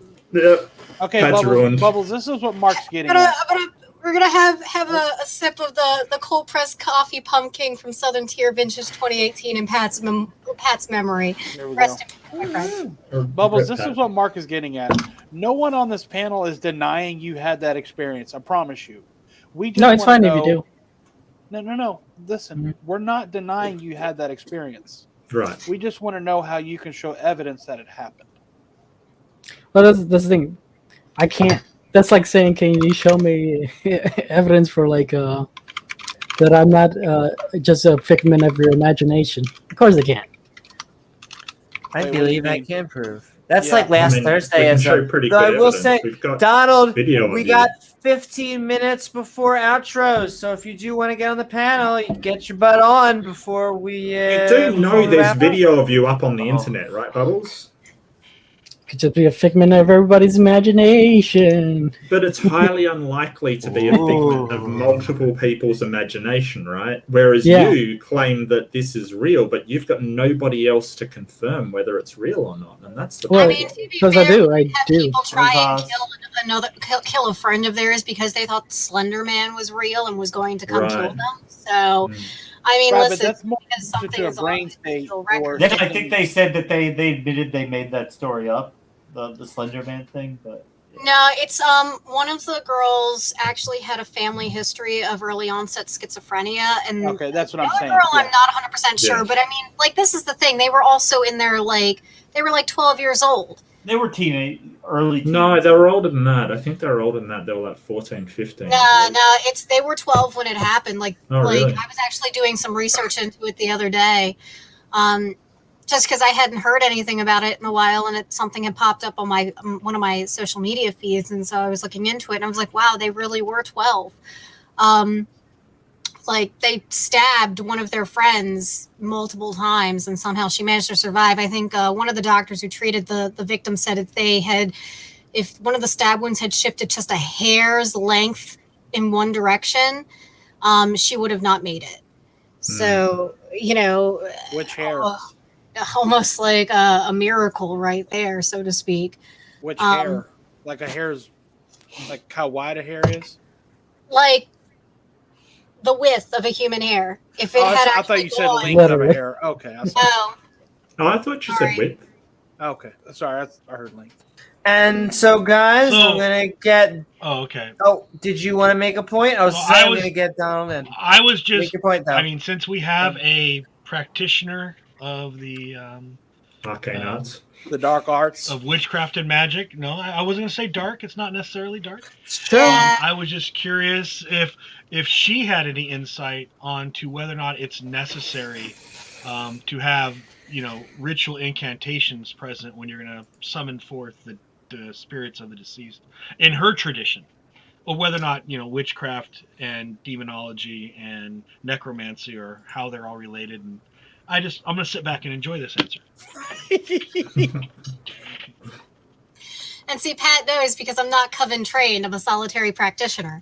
But this is the thing. In my opinion, talking to the dead is one of those things. It's still have to be very cautious of. I do think that there is something beyond this life. I've had paranormal experiences myself. I've seen things that other people have not been able to explain. Like I've seen, we have a haunted former Civil War prison, less than 30 minutes from Amy and myself. And I remember going there as a child and seeing a Confederate soldier in the building, but there were no Confederate actors there that day when I asked the adults. So, I mean, there's, things I've seen that I can't explain. As far as, summoning demons and stuff in traditional, the Wicca sect of, the pagan area, that's not really things that we deal with. That's not something that's typically looked down upon. That's typically looked as, playing with fire. You're like a demon-free witch. Well, just so we can clarify, I mean, I am a demon-free witch. However, I'm also one of these weird Therian otherkin peoples, and demon is actually my non-human identity. So, but I view demons not necessarily as entities of hell. I'm not one of those people that necessarily believes in heaven or hell as the Christians do. But I do think that there is something in the afterlife. Neither do I. Yeah. I think I'm more aligned with the Asian viewpoints of demons, where they're a little bit more mischievous spirits. So, which I think we all have seen well enough on this stream that I think that aligns pretty well with my MO here. That's got to be Oz, Amy. That's got to be Oz. That So would be funny if that was Oz. My point being is that Speaking of Oz, your go ahead, Pat. interpretation of necromancy, demonology, and those things would be different than Bubbles. So even as far as how would you gain contact? Yeah, you're going to find a great variety among a lot of people too. You could also probably go to there's so many different witchcraft traditions as well. So you could find slight differences in anything. It's the same thing. It's a similar thing to the different sects of Christianity. And, also based upon where your culture, your culture, who you are around, the general beliefs of your society. For me, witchcraft's just it's a way to put positive energy out into the universe. Things that are typically seen as black magic is not really, magic is more neutral. It's not black or white. It's all in the intent of the user. It's the same thing with a lot of material things in our world, guys. Money can be used for good or it can be used for harm. And so the general thing with witchcraft, modern witchcraft in my general generation, so people who grew up reading Scott Cunningham, and a lot of these other authors in the 2000s and late 90s and stuff would be, do no harm, and that's the big tenet. No matter what you want to do, you don't want to try and hurt people, and you also want to, heavily consider the potential harm you could do. So say like you put a spell out there and you're like trying to obtain money. Well, your parent could die and you could gain $50,000 of inheritance. Well, technically you gain the money, but at what cost? So it's always a balancing act. And with magic, they always say, Genie in the bottle type thing. Not necessarily, situation. somewhat, but it's just more like things can come in ways that you don't expect. That's what she said. I was gonna damn it, Amy. Nice. Wow. You know what? I have a question for you, Amaretto, and this is interesting because, like you said there, and I really got to pull you up on this. You said there's things that you have seen that you can't explain, but what I'm noticing is at the same time is you are providing an explanation for them, which is supernatural. So if you can't explain it, why are you providing an explanation? I mean, I'm not 100%. I can't say with 100% like definitive proof. I have things that I believe, but my general philosophy is like I'm a big person where I wanted to be a paranormal investigator. I wanted to actually be able to prove with science, all right, well, if I believe this, I necessarily can't expect anybody else that doesn't have the same experience that I do to believe in what I do. So I just think, doing ghost explorations, trying to actually capture evidence, and try and find a way with science to fill in the gaps. Whereas if, all right, what could this be? Why are people having these experiences? Can we get evidence to kind of, let me phrase it like this. So when I took my car to a mechanic, I have had problems with my car making noises. They wanted to take me on a ride to replicate the problem, and we couldn't replicate the sound. However, I'm still having the sound even after having my car worked on. So what's the process here? That doesn't mean I'm not hearing the sound, because I am. I've documented it. I have it, recorded. I'm not but we're saying not not, sure of the source. So I want to know what the source is. Okay. Before more questions, before any more, nope. Because gonna put in. We're gonna go for I said, but I like getting for each new person trying to get their 15 minutes. Though we're gonna get them in for the 3 to 5 minute opener. Donald, haven't seen you in a while. Hope you are doing well. We are asking ourselves as we midnight rant on the Shroud of Turin. How are you? And what are your thoughts? Oh, I'm doing all right, and I got a lot of thoughts. I don't know if you saw it over there in the private chat. I was kind of saying I'm curious now if there's actually a Wikipedia. I've heard lots of people pronounce Wikipedia that way. Now I'm wondering maybe they just got the two confused. About that, seeing the Grim Reaper. I have actually seen someone, tall guy in a black robe, black hooded robe with with the scythe and the whole works. I mean, if I were to go by the description, like what someone looks like or what they're obviously meant to look like, as who they are, then in that case, I've had conversations with Batman and Superman and Iron Man and a golden statue and a bunch of other things, because I live in downtown Los Angeles, not a far trip to go out to Hollywood and find a place where you can run into people in such costumes any day of the week. So yeah, I think that's for you, Bubbles.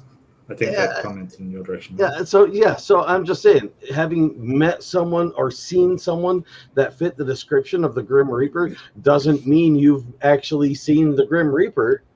Sure, you can say you saw someone playing the character of the Grim Reaper, or you saw someone dressed up as the Grim Reaper, or you saw someone who could pass for the Grim Reaper in your opinion, but that doesn't mean you've actually met the Grim Reaper, because that is a specific, like, mythological character, and that's if you want to treat that as a being, then you have to ask yourself the question, did you actually meet that being?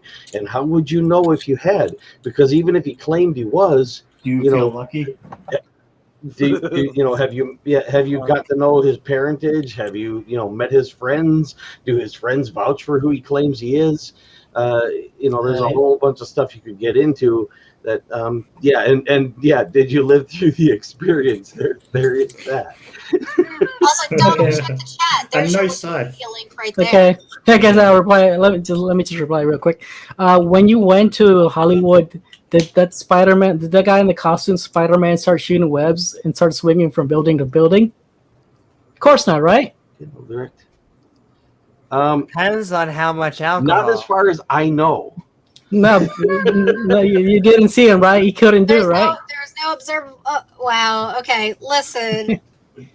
This is. So, Bubbles, And when that was you were what pointed at people were by asking this, about the Grim Reaper earlier. No, what because does my the Green Reaper do? has actual superpowers. That- Yours, So when Spider-Man the Grim doesn't. But Reaper's people not were asking that about the documented. Grim Reaper. What did the Grim Reaper do this to is the show thing that it was that the Grim Reaper? he pointed at This him is the and he thing that fainted. infuriates me. Listen, just because we believe in different things Wikipedia, doesn't mean that modern day- any one of us are wrong. But it's guy. like, how can you expect people to take you seriously, Bubbles, when you have no documented evidence? Yeah, we do. Okay, for You example, don't of your the- claim. Like, this is the thing. ver- There is show it documented then. paranormal activity, but The- not to the claims that you're making. the very existence of the caricature of death is evidence. No, it's not. Art No, it's not. art imitates life. No, So Yeah, people are- no, Art that's not what that means. sometimes does imitate life, but imitating life doesn't mean it's actually duplicating it exactly or portraying it In the exactly as imitation. Yes. Right. you There's can make the a Easter difference Bunny. between a literal translation Yeah. of what you see in life and then an artistic interpretation. And especially considering the characters and figureheads of a lot of mythos are from times and, back before we had a lot of scientific knowledge to explain death, disease, the process of dying what and stuff like That's- that. what Just an example. I'm like, Process of it's If I can give an example, you could make a depiction of the Easter Bunny with a glowing red nose and fairy wings and call it the Flarg, and that doesn't mean that there is such a thing in reality. You made it up. You've seen a flark too? It's artwork, sure. I don't know what even a flarg is.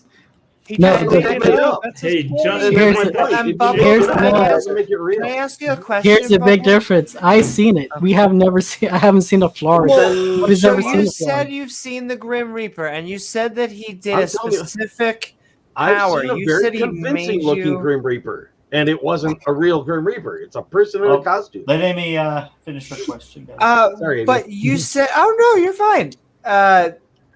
You said that he made you pass out, right? Implied, actually. Is that a normal power of a Grim Reaper? Like, why? I guess my question would be, does he also kill everyone? Is that like the traditional Grim Reaper stuff? And No, if so, oh, yes.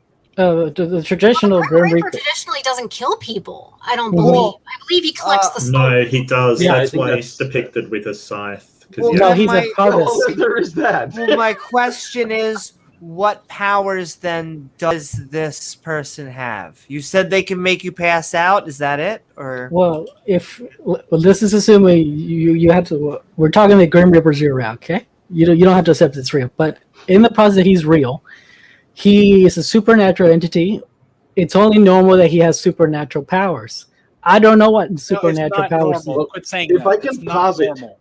If I can posit something I think is a little more feasible, if you saw something you believed was the Grim Reaper, and that thing you believed was the Grim Reaper pointed at you, maybe there's And you were another scared. reason you passed out, and it had nothing Yeah. to do with any magical powers. Were you scared when he Why pointed at would you, I Bubbles? pass out?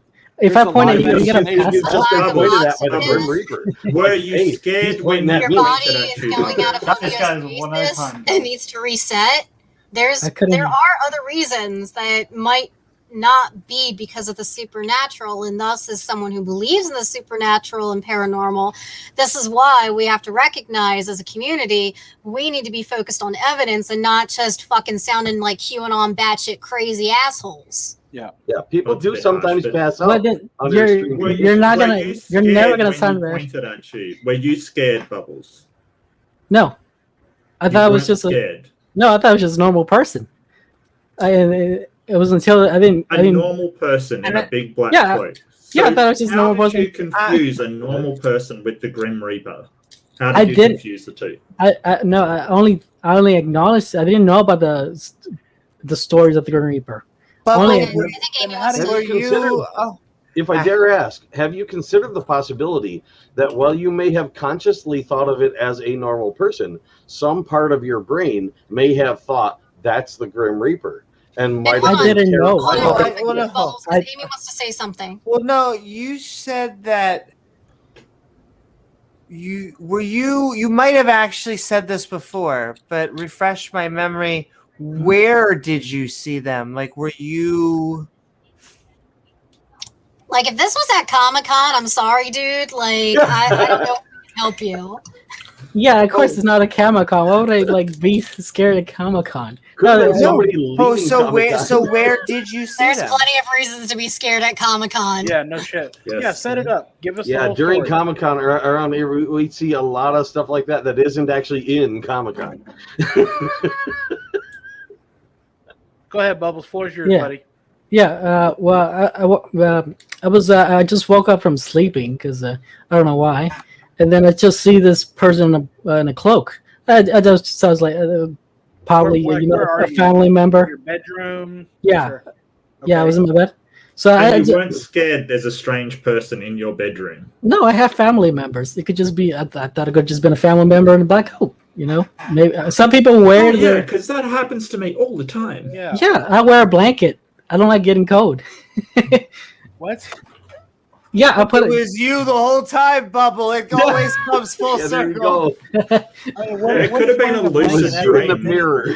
No, it was. It could have been a lucid dream. Absolutely could have No, been It a could lucid have been dream. a lucid dream. That's the thing. Like, Well, No, that that's- would have been the sometimes reverse of a lucid circles, dream. their lucid dreams can, have Yep. some very scary themes, and also, some practitioners and people who believe, yes, things like demonic possession and things like that can happen in forms of dreams, but this Bubbles, it just doesn't sound. It sounds like you. No, Okay. look, if anybody comes in here and says I saw a ghost, look, I have video evidence, you're not gonna believe it. Even That's if they not have video evidence. That's not true. If we show the video, we can I'm believe not- we have a video. not- Bubbles, No, you've you're read not. it. Paradise I love just seeing said that she paranormal. sees I it, believe, I No. love seeing video evidence. I want to do ghost stuff. I told Amy we should do some ghost hunting because Well, no. this is the season. But Well, But if I'm not talking about you, consider the Emma, fact right that you said you just woke up. That means you were not in your normal state of consciousness that you walk around in most of the day when you're awake. That's your I- brain is in a transitional state. It's Exactly. coming out of sleep. So right there, you're already compromised, and then you're seeing something that you admit looks like a mythological creature, and that you later were convinced was the mythological creature. So therefore, it must have been very convincing. no, There's I don't there's no hallucinate when I wake up considered in that scenario. because I don't hallucinate when I wake up How do you And How know do you know that? that? because I never have, Oh and my no God. one has Never ever have. done that. People don't hallucinate when they wake up. okay, Yeah, to be fair, people Amy sometimes didn't do. have They seizures don't. Wake up, until a and they couple of don't years always know ago. they did. People don't develop food allergies sometimes until they're in late adulthood.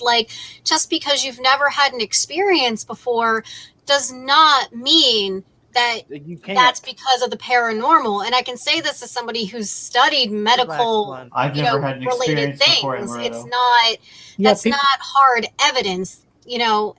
There's no proof. You have no video evidence.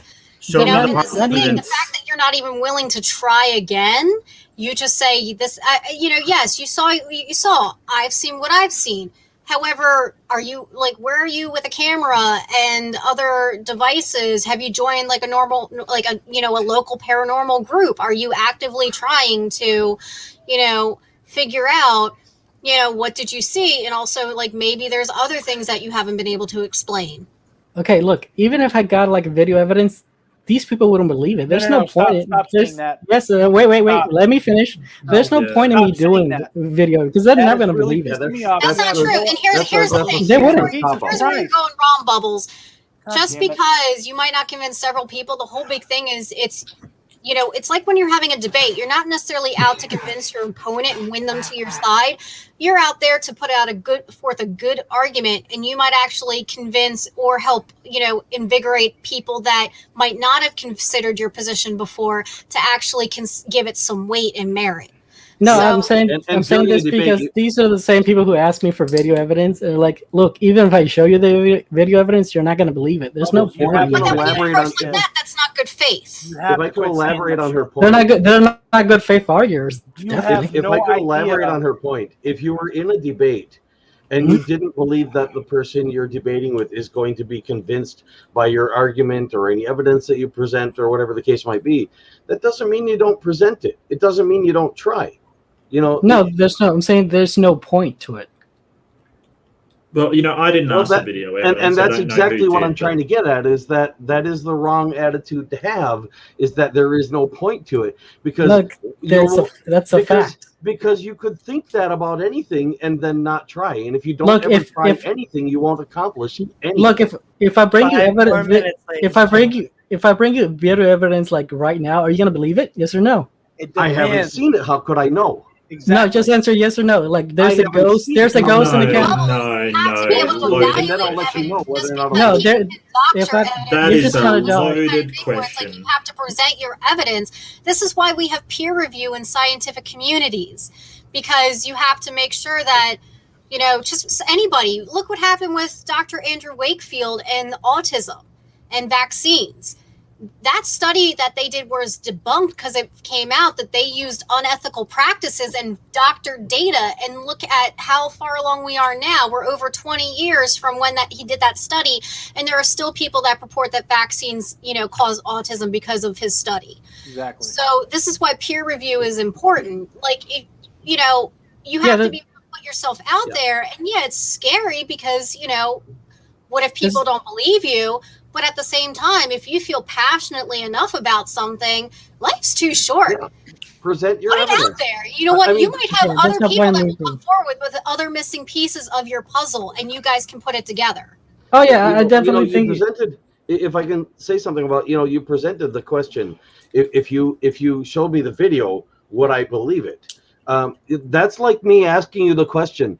If I told you that some number was the answer to 2 + 2, would you believe that I gave you the correct number? If I just gave you a number and said this number is the answer to 2 + 2, are you going to believe that I'm correct, that that's the right number? That is a false equation. No, it's not at all. Because I could say 4, I could say 100, I could say -1, I could say pi. No, because you're using postmodernism. And postmodernism doesn't apply to this area. Because I'm asking you in advance how you will evaluate something that you do not know what is yet. And in the same sense, if you're asking me how I will evaluate your video evidence before I've seen it, just say no. Just say you're same thing. No, because you're using postmodernism as your base of argument. You're not saying anything. I'm saying if you have evidence to present it. Don't ask me whether or not I'm convinced by it before you present it. Look, if I present video evidence of a ghost like appearing and disappearing, like look, it's a full blown ghost, and you're just kind of say like, I'm gonna say no and deny it. You're not gonna believe it. Because people have doctored those videos, Bubbles. That's what exactly. Then don't there's no point. Videos I know about creating videos. Heck, I work in the film industry. I know a little bit about that kind of stuff. And but that doesn't mean that there aren't unusual things that happen sometimes. It doesn't mean that there aren't things that happen that I might not even believe happen, but that maybe if I saw some video evidence of it, it might convince me. It might not, but I'm not going to say that it will or it won't without having first seen it, at least seen it, and preferably had the chance to evaluate it more than simply having exactly. seen it. if the video isn't going to convince you, there's no point in Oh the my video. God! So Bro, what- stop the saying video that. I think might we're convince probably someone done here. to He's not going to and let's stop. find out. Yeah, This is I the think thing, I think I'm not this thing is I can say pointless. from, Actually, like, show you and show to everybody Yeah, I here think this right is now. pointless. And maybe Yeah, so- I won't be. Maybe Wait, I won't guys, be convinced. Maybe let Donald somebody talk. here will. Okay, here's what I propose. Maybe I will be convinced. No, you won't. Here's what I propose. Why do you Quit say saying no? I won't. no, dude. Why You do you won't. speak for me? Because you won't. I answered It's a your simple. question It's a simple honestly. yes or I no. answered Well, your this is question what we're- honestly. The answer is I do not know because I haven't seen your video. No, even if it was true I'm and going to comfort legit. I don't- yourself tonight, At Bubbles, while this you point, sleep. I do not even okay? believe nor disbelieve that you have the video to present. Because I have no evidence that you do or Would it do be- not have the video. To call you a succubus, would that be misgendering you, Amaretto? Not in this state. I'm in fem space right now, but thank you Okay. for Well, asking. okay. So Your demonic pronouns, we want to get those And- right. Yeah. On that note, I just want to I'm sending love. I see in chat, see Stephanie, see Fecknell, see Dark Matter. I see you just joined us, but we will have more fun. The conversation will continue because after our outros, we are actually going to be all heading to Discord for some fun to keep on Some 15-foot fun. continuing the 15-foot debates. Exactly. Woohoo! And all right, everybody. With that, I will say, Donald, since you Welcome back. were the last to join us, that means you are going to be the first to go as we move into our Super straight minds.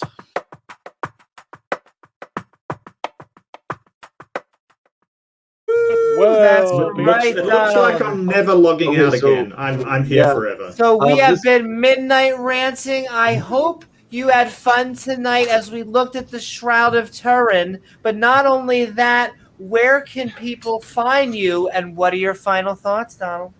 Well, I haven't been active on either of my channels lately. I've got two YouTube channels. One is Donald Kronos, and the other one is Eminent Reflection. I've got an old Techie Zeus channel as well, but I lost the password on that one a long time ago, so nothing new is going on there. I'm on Twitter if anybody wants to find me on there. I'm around, but I've been pretty busy lately, so yeah, I do want to get back into making some more videos. Had a hard enough time setting aside time to get on here, but I wanted to at least say hi. I haven't taken the time to do that in a while. So yeah, that was my main reason for stopping by, is just stopping and say hello. Hello. Hello. Thanks for coming on. Donald. I have this. I've been trying to find your link. So you have Eminent Reflection out there, and phenomena. It'll come up. I Just type it in Eminent Reflection. contractually It will come up. obligated to finish that. Pat put it inside chat. Okay. Thank Oh. you, Pat. Thank you, Pat. Bubbles, get ready. I also have. Oh, no, that's Pat's thing. You may. There we go. There you go. Ta-da! And all right, thank you so very much, Donald, Might wanna for look being on. away, Oh, Bubble. and actually, one last thing: Shroud of Turin. Did they win you over tonight? It's a piece of cloth. It's a piece of cloth. Exactly. I mean, And all right. it's a somewhat stained piece of cloth. Somebody might be fooled by it out there, but no, it's a piece of cloth. Yeah. Ancient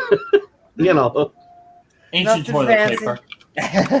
And okay, thank you so very much, Donald. Welcome back, Donald. And all right. I have no evidence that Jesus was ever on that rag.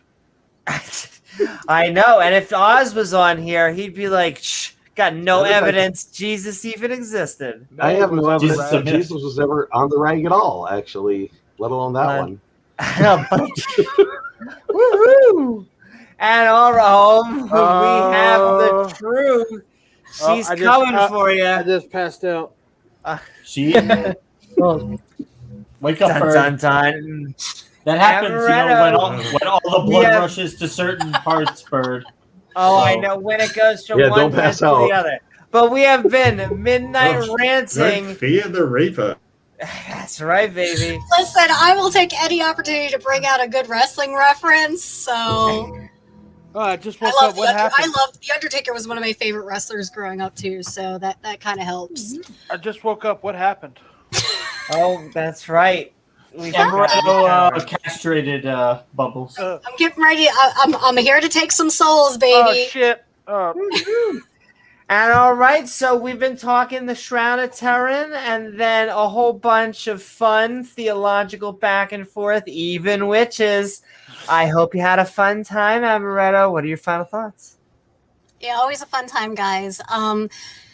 You know, Pat said it in the chat earlier. You know, the Shroud of Turin has been disproven. The person who brought it forth admitted it was a fraud. And that should be something that should be heavily considered. You know, I think it's BS. People put way too much stock into it. And I don't know. I guess I'm of the mindset. You know, if there were really holy items, like, why would we just now be finding them, or why? You know. Why are they not given more reverence and you know, scientific experimentation?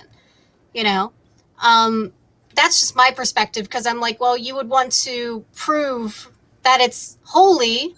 You want to prove that it's supernatural. So that's just kind of like my thoughts on that. Other than that, yeah, so it's like I do believe in ghosts, the paranormal, and the supernatural. And that being said, I also believe that we're trying to prove it with science, because this is the thing. I can't expect any one of you to understand my experiences, because just of the nature of it. And, you know, also there are people who have documented different experiences in the same area. You know, so I just think, you know, science is great. Let's try and document things and conditions with science and try and replicate things, you know, because that's how we're going to figure out what exactly is going on. And if, you know, I believe in an afterlife, I would love to be able to prove the existence of a soul.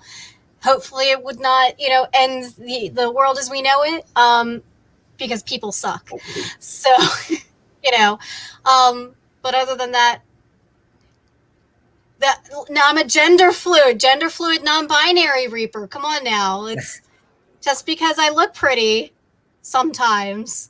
Sometimes. And Wait a minute, hold on. I got to bust this out, because this is the first time since Perry was on that I can bust it out. Did you just assume my gender? Woohoo! And I if I can comment on that, I don't know how you look times that I haven't seen you. You know, so it's for the sometimes, but you look good now. Oh, thank you. I appreciate it. And if I could comment on that, woohoo! And all right, thank you so very much. And if I could comment on that, I just woke up again. Oh, see, the powers are working. But Listen. Bubble, I will Settle say, down, even bird. though it got very Don't make spicy, us bring sunflower in here. it always feels good when we can just theists come together to say that the Shroud of Turin is a load of anyway. I hope you had a good, yeah, exactly. I hope you had a good time. What are your final thoughts? Bubbles. So brave. Yes, so such Amaretto. strong words. Passed Such- out. Yeah, Well, it really did. I might have swung the scythe a little too early. I'm sorry. Wake him up, bird. Wake him up, And bird. okay, we'll come back to Bubble. oh, wait. I had my mic on mute. Oh, That's hi, all right. welcome back. Oh. We were worried maybe the Grim Reaper, you know, made you pass out again. Just Yeah, kidding. eventually he will come for us all. The death or taxes, unless you're Ken Hovind. But Seasons yes, don't feel the Bubble. Yeah, gotta have a sense of humor, right? Exactly. At a Bubble, we have been looking at the Shroud of Turin. We had to do a deep dive tonight. Hope you had fun. What are your final thoughts? Yeah, whether the shroud is real or not, it doesn't matter. It still has power. And as somebody, I think Zero Book stated this, material relations become social relations. And in a lot of superpowers, by that I mean governments, private, social, doesn't matter. They look for these items of historical power because it grants power, whether it's supernatural or social. Power is power. There is power in deception. I prefer people don't use that kind of power personally, but it is, powerful. Yeah, and also, if you call yourself atheist and you're going like every day of the week to like perform rituals, you're not an atheist. Name one. That's not Name necessarily one. true. That's not true. There's societal magic. Just because you don't believe in a god doesn't mean you don't believe in magic. Yeah, you're not being an atheist. That, but rituals aren't always anything to do with magic or the supernatural. I mean, somebody but can have a ritual of going out and waxing their car every morning. Yeah, but that's not that's not what I'm talking about. Listen, wait a second. I might not be 100% atheist too, but James purports me to be how much of an atheist? 69%. Oh, baby. Yeah. Amy does rituals too, so I mean, she is definitely an atheist. Yeah. I don't know if I'm 100% atheist. Is that what you call them? I don't know if I'm 100% atheist, but that's only because there might be a God description out there that that I would actually consider a God and that I would believe in, but I haven't come across it yet.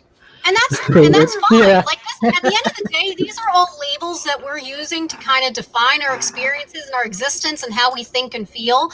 And defining that, you can lump people together, sure, but even in a group, you might find people that are going to have a different idea of what that word means to them. Well, I just say atheist no longer applies to you. That's what I'm saying. Never claimed to be an atheist. No, I'm saying people who go out there and do these rituals weekly. Anyway, I would disagree. If they don't a actually ritual. have a belief in a theos, then they're an atheist. No, that's Yeah, that's the literal. A theos being a personal god. Whether James is trying to say even is if that, you like, believe in some non-personal god, that's a theist. Okay, I think we should let Bubbles do his outro. And But yes, I'm shutting up. Getting a little Was he done? I thought he was done. Sorry. Well, it kind of just caught me off, so I guess I'm done. You got to have something more left, right? I mean, that's it. I might have forgot. And that's all right. Donald Hush. If we do have more, that just means we'll have to take it to the Discord. We can get spicy all over again, baby. Oh, yeah. But speaking of spicy, Mark, we were having fun. We are looking That's a at spicy the meatball. very super scientific Shroud of Turin. I hope you had a good time. Where can people find you? What are your final thoughts? Yeah, I got a little channel, a couple of debates on it. You can find me here with Amy and James because apparently I will never leave. I am here You're not forever. allowed to. Apparently not. No, I can't. Yeah. We bought your soul. Yeah. So the Shroud of Turin, absolute. Like I think it's been equivocally shown to be a forgery. Like none of the tests, like even the Catholic churches won't accept them. And why would they? I mean, it's such a money maker. It brings people in. They can use this as a symbol of power. And quite honestly, I don't know whether people placing some value on it has any relevance on whether it's real or not. So I've got no idea about that. So I just want to absolutely correct Bubbles and saying that atheism is the response to one question: is there a God? So you can not believe in a God and believe in ghosts, aliens, spirits, demons, anything, as long as you do not believe in the actual God or God's premise, you can still be an atheist. Yeah, you can hypothetically believe in demigods. Hypothetically, yes. I mean, then the question of where those demigods came from arises, and you might have some cognitive dissonance around that. But sure, that is possible under a very extreme situation, sure. But yeah, and just no offense, Bubbles, you are 100% wrong on this. I'm sorry, mate. You just are. If your worldview does include that God thing, then yeah, atheism can't be applied to you. But Yeah, sorry, mate. You're just wrong. So I'd really, really encourage you to look up what atheism actually is, and nobody here is saying that atheists can't be spiritualists and things like that, animism, and Might be kind of that's rare. perfectly reasonable. Oh, absolutely rare. Yeah, absolutely rare, but definitely possible. No doubt about it. You can be a Probably sort does of happen. you could probably be a witch and still be an atheist, because you could believe in power and magic and spirits, and as long as there's no God involved or God concept involved, you can be an atheist. But yeah, I had a blast. Thank you all so much. Thank you, Mark. James and Amy and the audience for being here. Yeah, thank you to everybody. I had a great time. Thank you so very Thanks, much, Mark. Mark. Lovely having you on as always. Woohoo! And all right, see, having a dance, having a good old time. Woohoo! And all right, moving right on down the line. Pat, I feel like this is one of those subjects where I could feel your offense coming through the screen, but I mean, I understand why. For good gosh It's darn justified. reason. It's justified. Justified. But we have been talking about the Shroud of Turin. Someone even would say we've been midnight ranting about it. Hope you had a good time. Where can people find you? What are your final thoughts? Well, my final thoughts are the Shroud of Turin is an obvious fraud. It's been an obvious fraud for about 700 years. The Catholic Church has known it, and rather than coming out and debunking it publicly, they've decided to, in many ways, propagate the lie. So for that reason, ultimately they're responsible, and those that help perpetuate the lie are equally responsible. But fraud of artifacts, we talked about that. Forgery and fraud of artifacts is a common thing in the ancient world, and even in the modern world. I have a blog for those that want to read some of my articles. It's just I threw the link in the chat. Discovering Ancient History at WordPress. I also just started a YouTube channel where I try to do a little bit of archaeology, take you to some of the sites that I visit, doing surveys, kind of like little 5-minute interviews. I'm sorry, 5-minute videos. Occasionally I will interview someone, but not all of them. We'll either talk to like a historian on site, and then you'll get to see some sites that probably you would never come across on your own. My first series, the first videos, probably the first 25, are really going to be the late Neolithic, early Bronze Age in England, Cornwall, Wales, and Scotland from my trip this last summer. But there'll be some other stuff with Roman stuff later on. But with that, I just want to say, I love witchcraft. I love magic. I love ancient religions. I think it's absolutely fascinating, and I study them as much as I possibly can. I can't think of a day in the recent past where I haven't spent at least an hour a day. Typically, it's a lot more than that. But I mean, every day I have a book, and I'm reading something about one of those subjects to some degree. With that said, I don't believe in any of it. It's great to study from an anthropological standpoint. This is what we do as a species, society. We create systems that help us to explain things. Some of those systems can be rather complicated. If I came off as somewhat of a dick tonight, it's only because this is not just something people can just kind of spuriously throw out there. There are systems of magic. There are people that have quite a bit of understanding how it would work in a cultural context and the rituals associated with it. I don't ever mean to demean those ancient practitioners, but I do sometimes demean modern practitioners who kind of just throw a bunch of spaghetti at the wall and see if it sticks. I am glad to know that Mark cleared it up. If necessary, Amaretto can now be an atheist and a witch. That's right. So That's right. There's Absolutely. Absolutely. Throw the flying spaghetti monster at the wall and see if he sticks. And she can also be a Grim Reaper at the same time. I just want to make that clear. Exactly. Listen, it's No, the but maybe 20, it's the what century? It's multitasking is key. That's right. Maybe sometime it would be worthwhile to just maybe do an episode and a stream about the different concepts of magic and witchcraft, particularly in a modern context. I would be comfortable doing that online here sometime, or maybe do something on Discord where you can come in and ask questions. But thanks for having me on. As always, Amy, you're a gracious host, as is James. Love talking to everybody. I would just Bubbles. I don't know, man. It's great, but I'm just gonna say, be a little more critical and skeptical in life, and I think it's gonna serve you well. And everybody else, just thanks for chatting me up, and I had a great time. Yay, Pat! Woo-hoo! Yay, Pat! Yes, thank you for coming on, Pat. And look forward to our pre-production, soon in production of Talk Skeptic to be episode 3. But woohoo! All right, we're moving right down. Bird is the word. That's what they've been telling me. I hope you had a good time tonight. I would ask where people can find you, but instead I'm just gonna. No. I'm just gonna ask to wrap you in that shroud. That's right. What are your thoughts? Did you have they convinced you?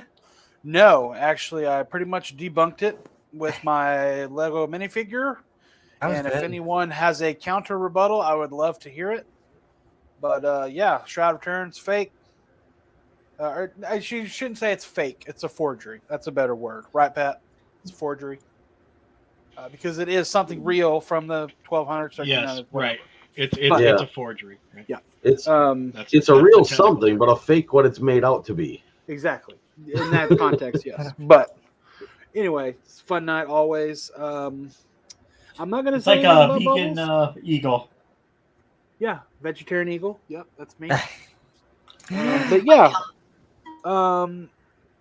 that's all I got to say. And I'm not going to tell you where I'm at because it's none of your damn business. Right, Amy? That's right. No. That's okay. You can find her right here. Or on our Discord. That's right. That's right, which we're going to be heading to soon. And Shogun, yes, I did debunk it with Legos earlier if you missed it. I got to be honest with you, Bird. That was impressive. I was like, what's going on here? I'm like, no. Did you see what he was talking absolutely about? Right. Yeah. No, because... Hi, James. Because, yeah... Oh, hey, Donald. Yeah. Yeah, because if the heads were right next to each other, their head would have, like, no volume whatsoever. It'd be, like, flat as a pancake. It doesn't make sense. It doesn't add up if it was wrapped around the head like that. But be that as it may, obvious fraud, obvious forgery. Pat gave us several reasons why. The church knew from the beginning it was a fraud, and they know now, but people believe in it, so they don't want to come out and tell people. So they're just going to let people believe what they want to believe, and yeah, people are going to do that. So thanks, everybody, for coming on. Woohoo! Woohoo! Join us on the Discord. That's right, baby. All right. Bring all the lube you can find, because I hope you all had a fun time. All your lube belonged to Amy. Belonged to us. She That's took it right, all. Baby. Oh, gonna have a fun night. But you can never have enough. Falling out Amazon, everybody. What do you get the girl who has everything in the world? You get her more 80 lube. gallons of lube, baby. There you go. That's right, baby. Anything's a dildo if you're brave enough. Amazon actually has one. I hope you all had a fun time on this episode of Midnight Ranting, the Shroud of Turin. Of sodomy.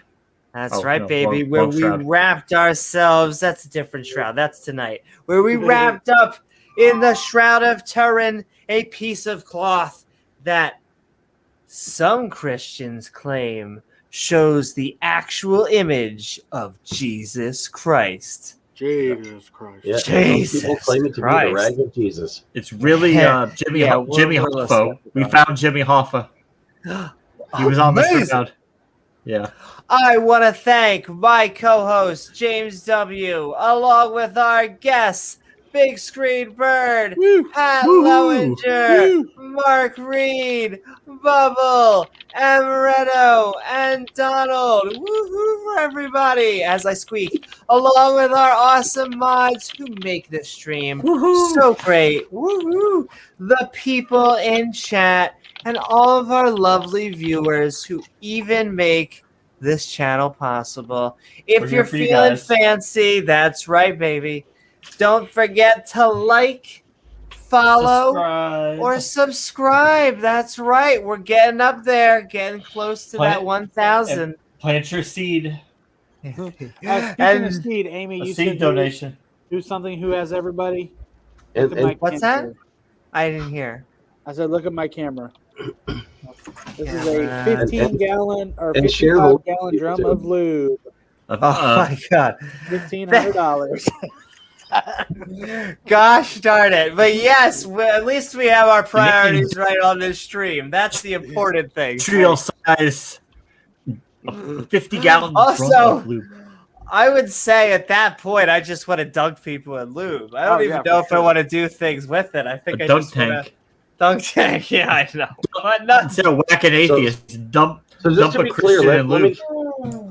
So just to get me clear, and just to be clear, let me get this straight. Mhm. Some people are claiming that that cloth was wrapped around Jesus's head, right? Yes, and That his whole makes it- body. Yeah. So I was that's gonna say, why. I don't think you can get anything straight on this channel. I think you're at the wrong point of view. I was going to say, we're not is going to that- get anything straight. I was just wondering, the fact that it was supposed to be wrapped around his head, is that why it's called the Shroud of Turin?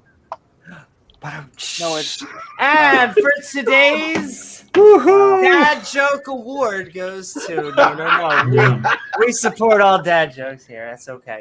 But yes, we I had to throw a pun in there. absolutely. Woohoo! And Funny thing to do. everybody thinks they're so punny. oh my But god. yes, Amy, mute him. No. don't forget to like, follow, or Just for the subscribe. fun of it. But also hit that bell icon. That's how you get reminders to join our Yeah. premieres and our live streams. Wrong. After the show, we will be heading over to the Skeptic Set it and to extreme Ranting. notifications. That's right, extreme. We'll be heading to the Skeptic and Ranting Discord server. Guys, The link of which is in the description below. So come join us for even more fun. Lastly, if you'd like to help us make even more funny content, well, we offer some unique community perks for our supporters by checking out our Patreon at patreon.com. Oh, At go ahead, Amy. patreon.com/Amy Newman. I'm Amy Newman, and we will see Bye there. you all on the next episode of Skeptic Ball Z. Jay. And if you Night, happen to see the Grim everyone. Reaper, try to cheer him up so he won't be so grim. there she is. Her up. Cheer her up. Oh, yeah. Yeah, share